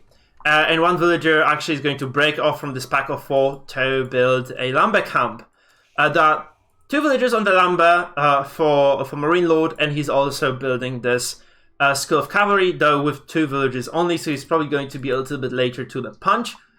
Those villagers are also idling here. They're going to move towards this mill, and he's going to secure this mill and use those berries to bolster his economy. I'm kind of surprised if we're not seeing too much play towards the deer, but I guess those players just don't trust their skill much enough. Because you can probably just, that used to be the play in the French versus French, actually. Where we just get an outpost over here, we get a mill, and just kind of try to get 5 villagers who are safe, theoretically speaking, to just use those very efficient deer to gain additional resources and maybe make a little bit more army. But that's not happening. Neither of the players actually is going towards that. Maybe there's going to be professional scouts research actually over here, because you can see that this scout over here is actually killing the deer. So he might actually be, so Mista might actually be going towards getting those deer back into the base soon, and hunting them down for, using them from the TC just to gather some extra food. So we see scouting, mutual scouting actually going across the map. And on this map, on the... Is it the French? No, it's not the French. It's the Mountain Pass. Yeah, there are 2 maps. Mountain Pass and French Pass. French Pass is like lots of gold in the middle. Mountain Pass is kind of nice open map. Kind of Arabia with a huge mountain in the middle, really. That's basically that. So we see that age-up is going to be a little bit faster. That's what we see for TheMista. Obviously, MarineLord slightly behind because he's building with 2 villas. Which also means, however, that he's getting extra economy, right? He's getting extra eco behind us, so... he has 1 villager gathering, whereas like his opponent does not have that vill picking up resources yet. Yeah, we do not see any reason for those deer to die. So poor 2 deer are actually just biting the dust over here, whereas there is nothing really to validate that choice. Now, TheMista actually moves a lot of those villagers towards the wood. Probably he is going to get that very early barracks as well. He's just kind of trying to make up for that wood difference from before by just kind of, you know, sending extra villagers. Now, it doesn't make much of a difference, I think. As long as you're just able to keep up your production of villagers from the TC, none of those kind of, I know, villager transfers make much of a difference here. So, as long as you're able to kind of hit those marks and get enough resources, you're fine. You see, there is a wall, by the way, from TheMista actually securing this area over here. That's very nice because this might allow him to actually, you know, just kind of fend off some of the attacks of his opponent. If you can just contain yourself, it's gonna be very nice. I guess, like, if you can get... It's actually very nice wall for Mista here. There's a passage here, however, I think, through the mountain somewhere, but I'm not sure. Is there? I think you can pass like this, but I'm not 100% sure. You can certainly just kind of get a wall over here, as TheMista can get a wall over here. And your base from is safe at least from one direction, right? Which is very nice. And then I guess if you wall off here as well with the palisade wall, like here somewhere in the mountains, you get fully walled base, which is pretty decent.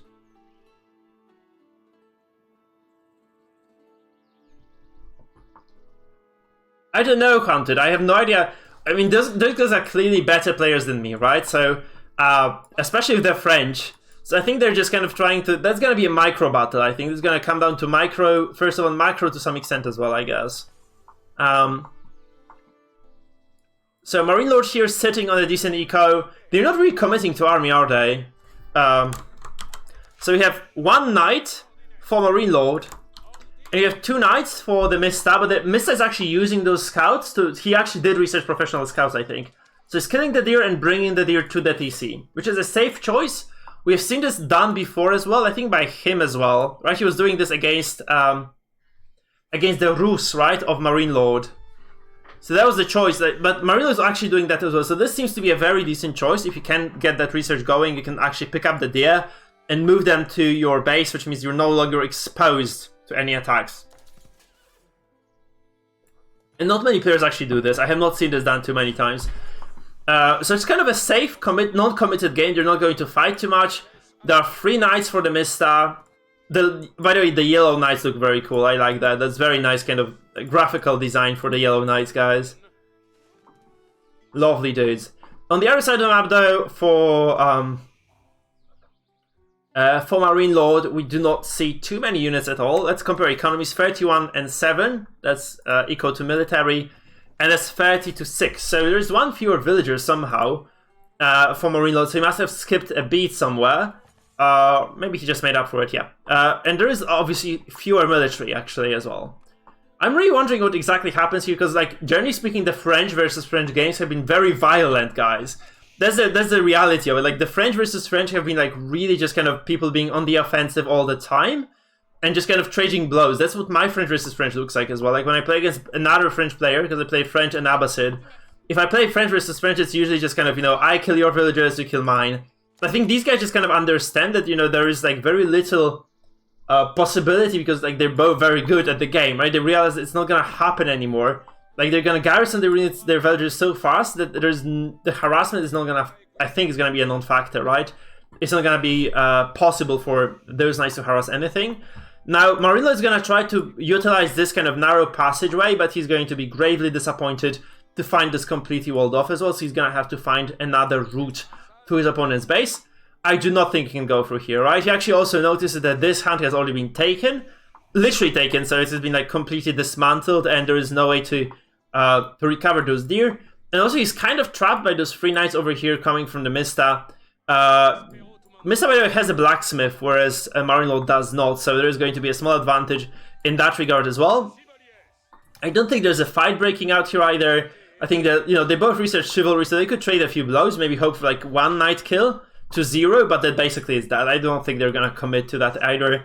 Actually, no, Mista has researched the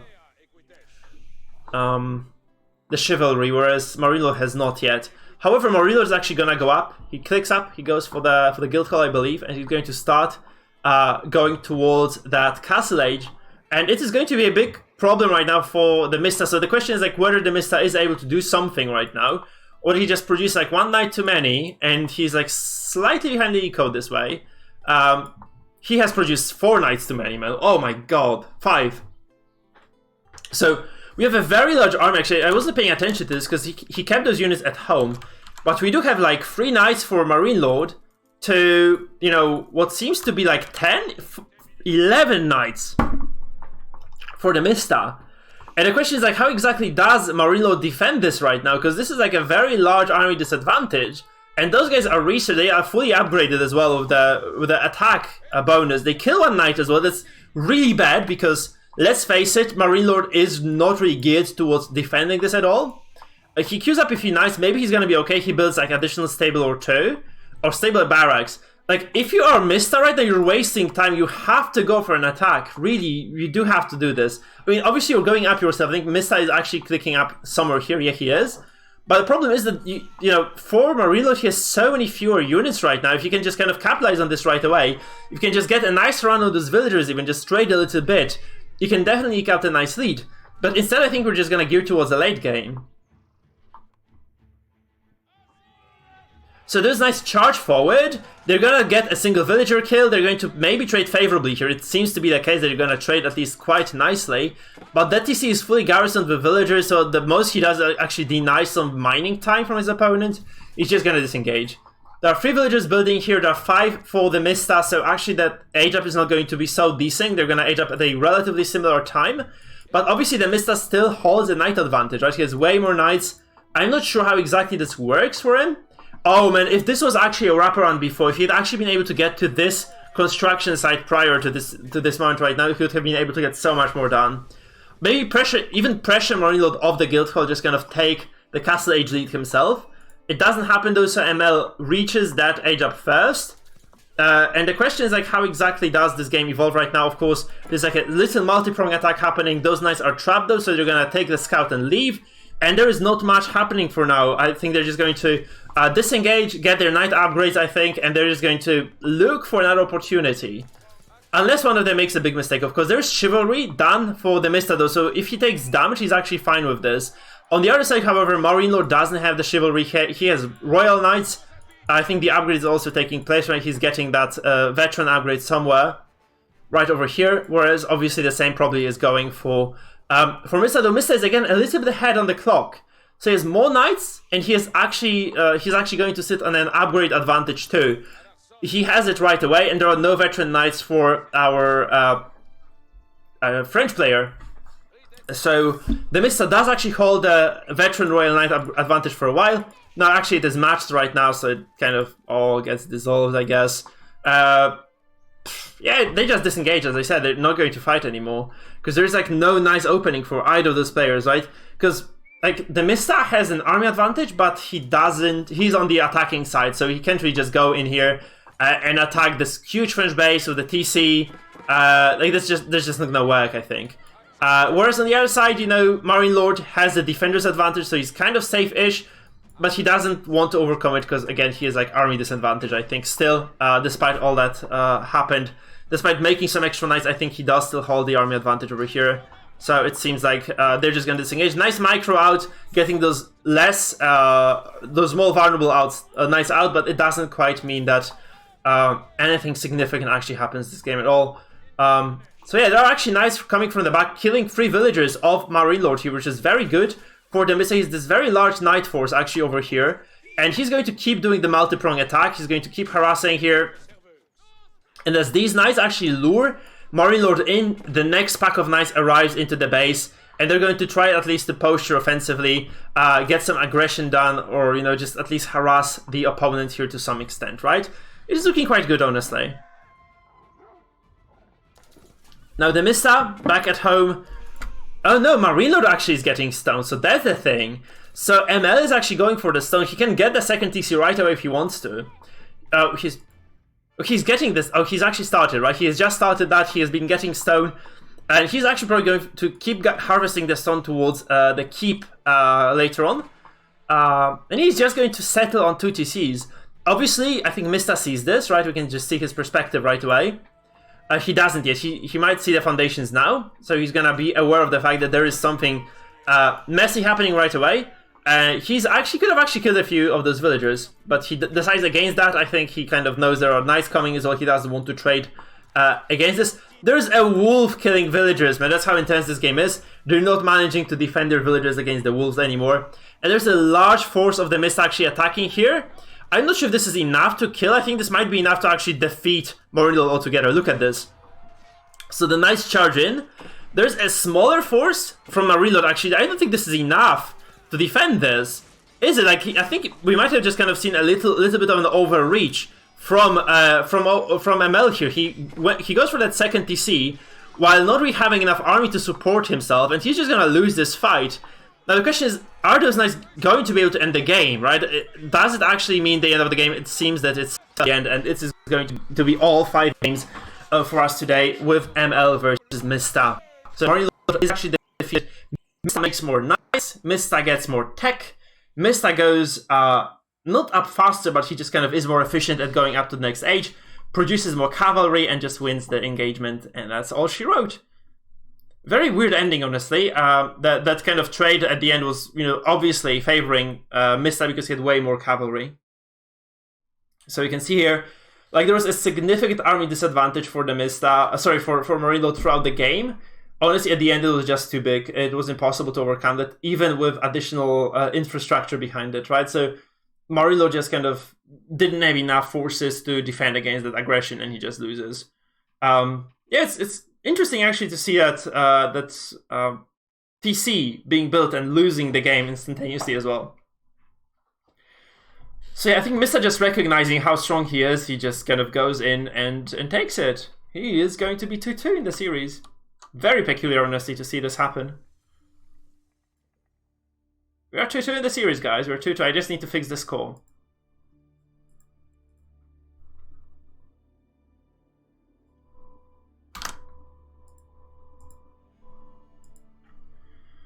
So there's 2 absolute titans of gaming are going to go for game number 5 as well. That's insanity, man. That's just absolute insanity. I did not see that coming, to be honest.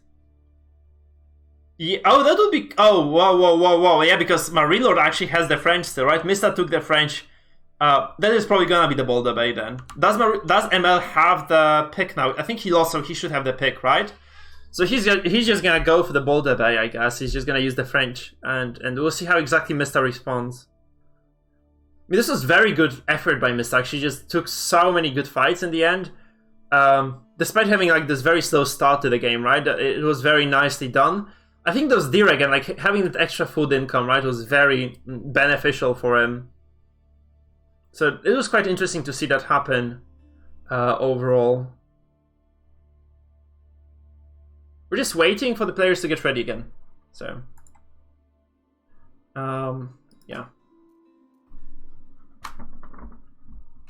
And they're probably trying to decide what to do. I think it's very likely to be the Bay, man. I think it's very likely to be the Bay.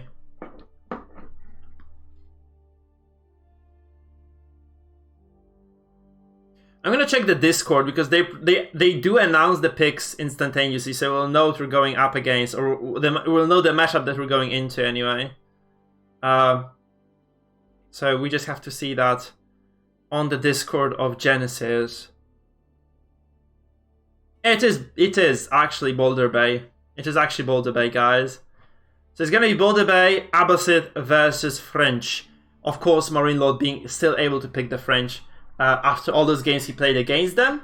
So it's going to be quite exciting to see how exactly that one goes. I'm kind of worried though for Mista, because of course this is a decent advantage. You know, playing the water map as the French is going to be quite a decent advantage overall.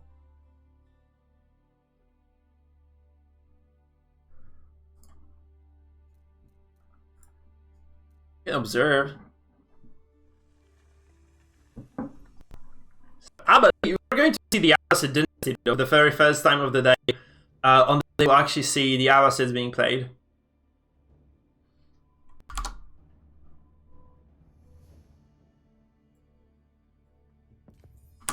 So 4 minutes 30, guys. I do need a break again because I've been talking non-stop for a few good hours. So we're gonna take a short right now. I'm going to maybe open up a beer even. Maybe that's gonna spice up the casting a little bit. I'm a bit tired as well, so the beer might actually do me some good. And we'll just go into the next matchup once this timer elapses. Okay, so 4 minutes 20, and we'll go into the next game.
Okay, I'm back. I'm back. And we're just waiting for this match to start.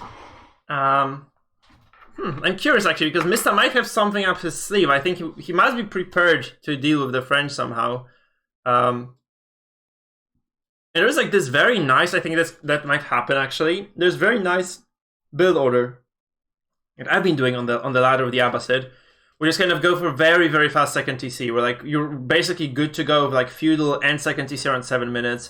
And obviously you get feudal very early, like around 4:30 or something. So you can do this as well. There is a nice build order that maybe allows you to play very like this more defensive game. And since this is such a long map, maybe the Abbasid can just play without using the water at all. Obviously, you do relinquish some control then over the map because you can just get attacked from these transport ships and such. But at the same time, I think that's probably the play. I would really not like to see the water being contested, unless TheMista has some crazy Abbasid play in mind. Where I really don't know how he's going to handle that though. I'm gonna admit it though, I did lose against the Delhi Sultanate playing the French on the water on the archipelago. So I'm not sure how exactly relevant that is, but it is possible to lose, at least as the French. I don't know how that actually happened, because I thought I had killed like his entire water economy, but he managed to sneak a few villagers to a very different island. He just kind of built a load of docks over there and just kind of took over the game from there. I don't know, like, he just snagged by me though, so that was very different. There is no way to be sneaky here on this one. There is like one shoreline only, and it's very transparent as to where you might be building your docks. So we shall see. I'm very curious actually, because I'm not too much in favor of actually having this map included in the map pool in the first place, but since it is here, like, we might just as well have it, right? So we'll see how exactly those players deal with that. Obviously, big challenge for TheMista. So it's going to be a huge skill check. If TheMista wins this, obviously it's going to be very meaningful, right? It's going to be very meaningful because it might seem then that he is the favorite really coming into those later matchups, because he's like super flexible. But again, we did not see the Delhi played at all. Like, we have not seen a Delhi game from these two guys. I'm wondering what exactly Hera and Reckon have in store for us, actually, because that's going to be very interesting to see as well. Like, whether one of those guys has also picked the Delhi or no. So it's going to be actual game starting right now. And in the southwestern corner of the map, in the blue, playing the French, it is going to be MarineLord. And it's going to be actually TheMista in the east southern corner of the map. Again, on Boulder Bay, playing the Abbasid Dynasty. And he starts with the dock, guys. He starts with the dock. So he apparently has a plan to handle this mano a mano on the water. It's a very large open water map, guys, as you can see, with a single trade post, with a single sacred site as well over here. Probably very difficult to defend, though. I'm wondering how exactly this is going to be handled if you know, the match comes down to taking... there are two, actually. There are two sacred sites right now here. This map generates differently, then, because I've had like a few games here where there was only one sacred site on like kind of a separate desert island as well. I think they're just fully RNG here.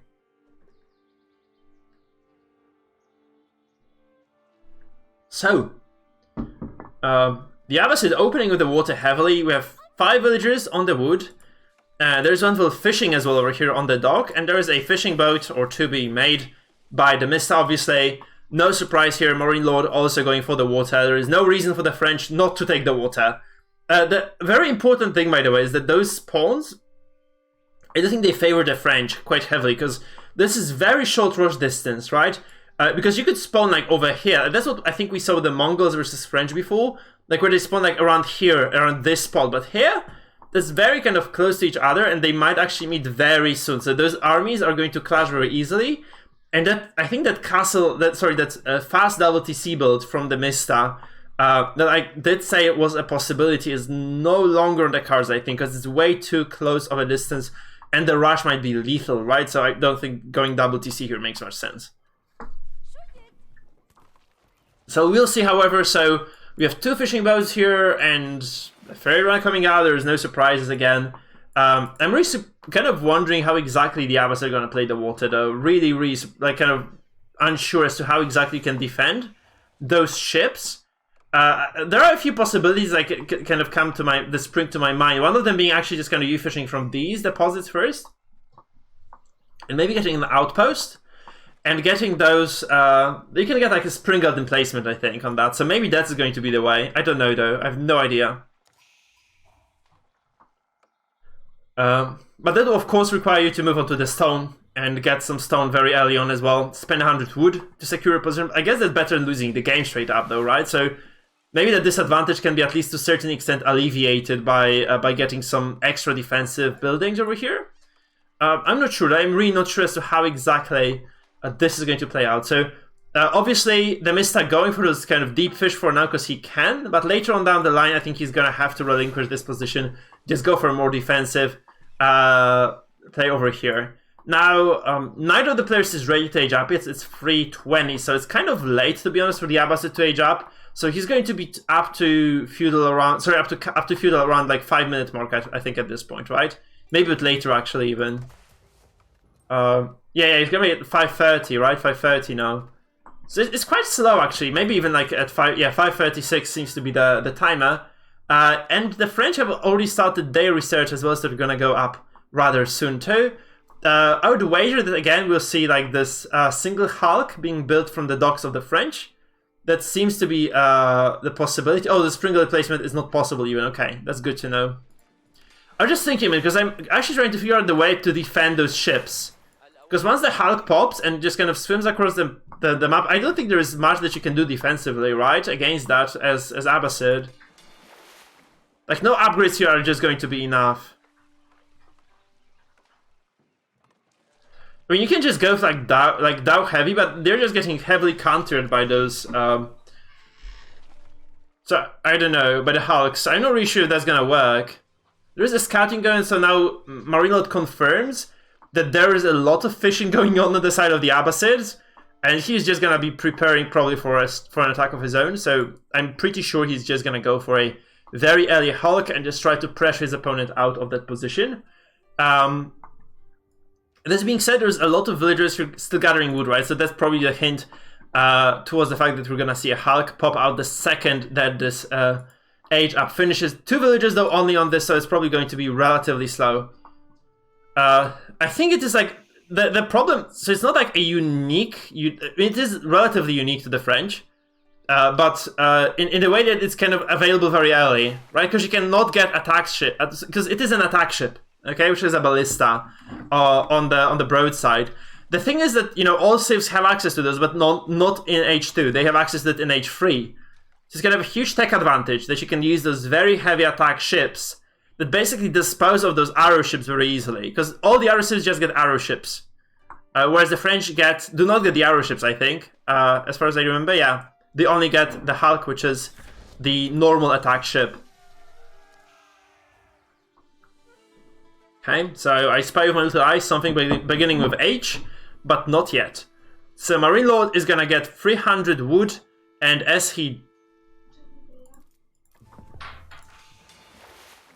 does, hello? Oh, he's not up yet. Okay, he's not up yet. Okay, I thought they were both up, but Mista is actually ahead on the clock, and he's gonna start the Hulk immediately. See? So that's the play. The response here is apparently going to be a Dao, and I would probably like to see a second dock, because you cannot outmaneuver those ships with just a single dock production, I think. That the only possible play here that's gonna work... Oh, there is a second dock, actually, all the way up here. So there is a transition from the Mista actually moving upwards towards the north, with those docks, getting the defensive setup over there maybe, getting an additional Dao or two, maybe getting the research down for the extra HP for the Dao. I'm really not sure how it's going to go for those players, but apparently the water play is the weapon of choice for them. I do not think there's going to be a possibility for knights coming out anytime soon either, because you can't afford this. Like, you can't afford to have like both expensive attack ships and you know, to afford some sort of ground army. On the side of the Mista that you're fishing a lot, I think you can afford both, like, you know, archers, spears to defend potential attacks, to deflect those offensive maneuvers, as well as some sort of a water military as well. Obviously, archers do cost a lot of wood though, so it might be a problem in that regard. MarineLord actually sends a knight across. It is scouted though, so it's quite... Yes, I agree, they have a very rad name, and yeah, absolutely. What do we have? What else do we have here? Yeah, Zebek. Yeah, how do you even read this? Zebek? It's Bagla. Bagla as well. I'm probably butchering the pronunciation quite badly. So now we have a little bit of an encounter over here, of course, so that is to be expected. There is a Hulk, and those are two Daos, man. Those are two Daos. Sneaky little Daos trying to run around. I'm not sure what exactly is happening here. So I guess he's trying to micro around. I think that's what's happening. He's trying to just micro around this arrow ship, just making sure that it doesn't die to the rotating ships of his opponent. And he's sending two attack ships to harass the workers.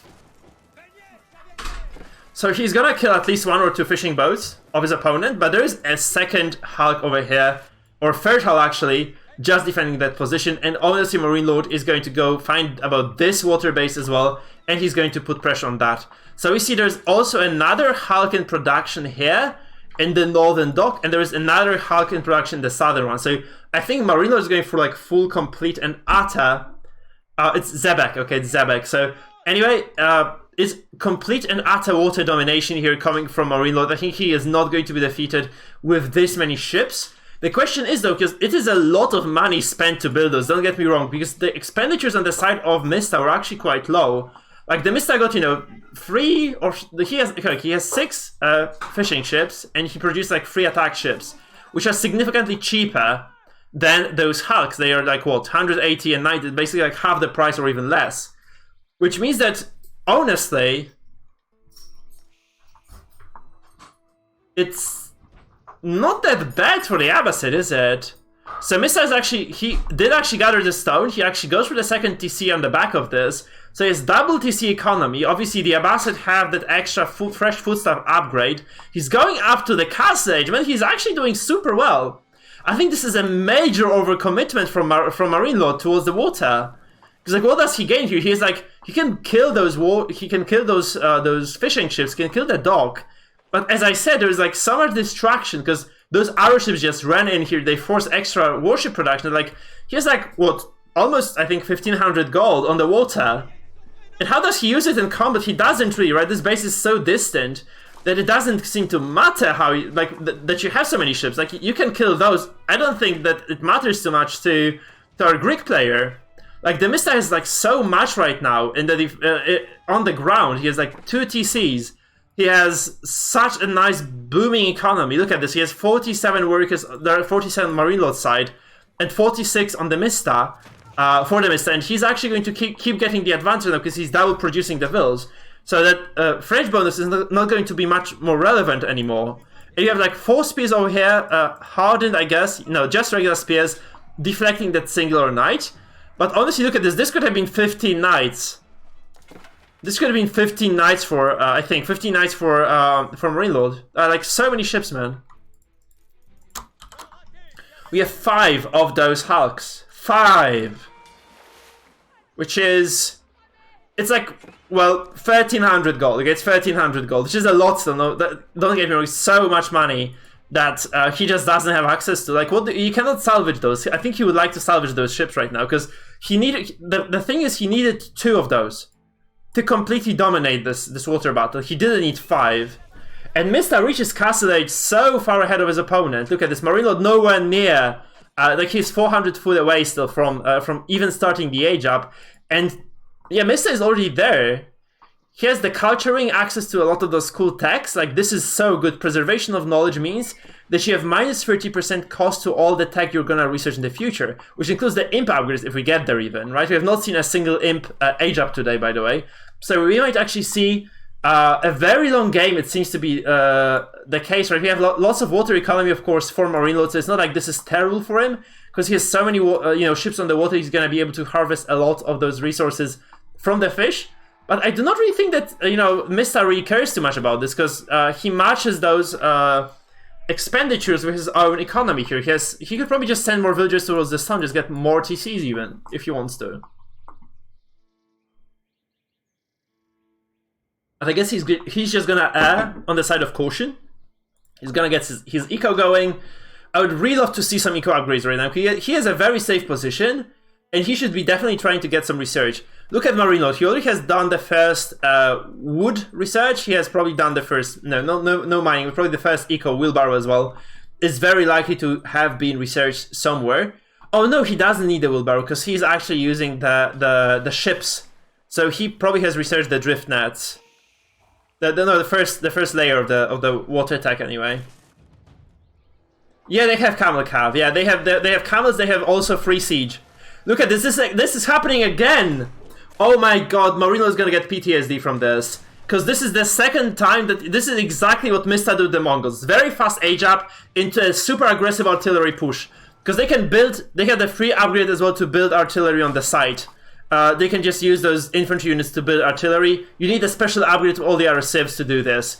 And oh, like, what do you do to defend this? Look at, there's so much army.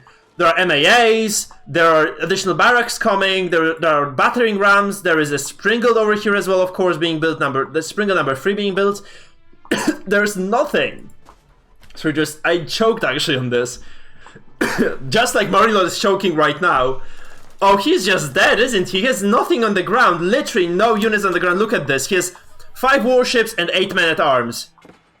What do you do with this? So you're H3, so what?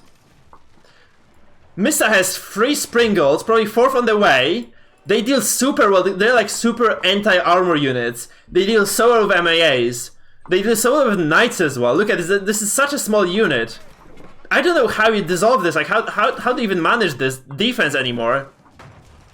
And right, the Abbasids are actually disposing on the buildings here as well. So they're killing the houses, meaning that there's very little production to be done. There are obviously 4 barracks here, so if ML is able to reinforce on time, I think he's going to be able to hold this. It's just a big question of whether this 1,500 gold that he sank into the ships is going to be enough or no. To basically tilt the game. Look at this, so there are villagers being pulled, I think, towards the ram. You really need to kill the ram right now, if you are indeed MarineLord right now. You have to kill that ram, you have to force at least a disengagement. Those spears do not do great versus MAA, so that's actually nice for ML. His infantry is probably a bit stronger, but he has to deal with those Springalds, like 6 of them right now on the map. 5 because there is a... Oh, there is a Springald on the side of ML that is actually shooting those Springalds of Mista. But Mista is very quick to react, he kills this one as well.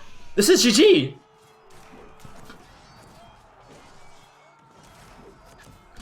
There's like overwhelming force. Look at this TC is getting rammed. Like, literally, MarineLord is being taken to the ram ranch right now. Look at this, he's just going to be completely taken down. There is no army left for ML. There is so much, there are so many forces actually available. There's a proxy barracks here. There's so much production coming. There are 2 proxy barracks over here again. ML is dead to rights, man. He's just gonna lose the tournament so early. our rank 1 player dropping to rank 2 player in this very decisive match number 3, number 5 that is. So, as I said, sinking so much money into those ships, that was the ultimate bait from TheMista, and I'll give that. The Navy's dead now for a reason. GG. The series ends. So in this best of 5, TheMista emerges victorious. And we have a very large army lead, of course. And I think in terms of the economy as well, it was not a big disadvantage for our Abbasid player, right? He had like decent number of villagers because he has been producing with it, double TCs for a long time. He was able just to overtake MarineLord. He had more tech. He kind of timed his age up way better than his opponent. Several times this series, by the way, he did that. He goes for this second time in a row, actually. He goes for that very aggressive opening in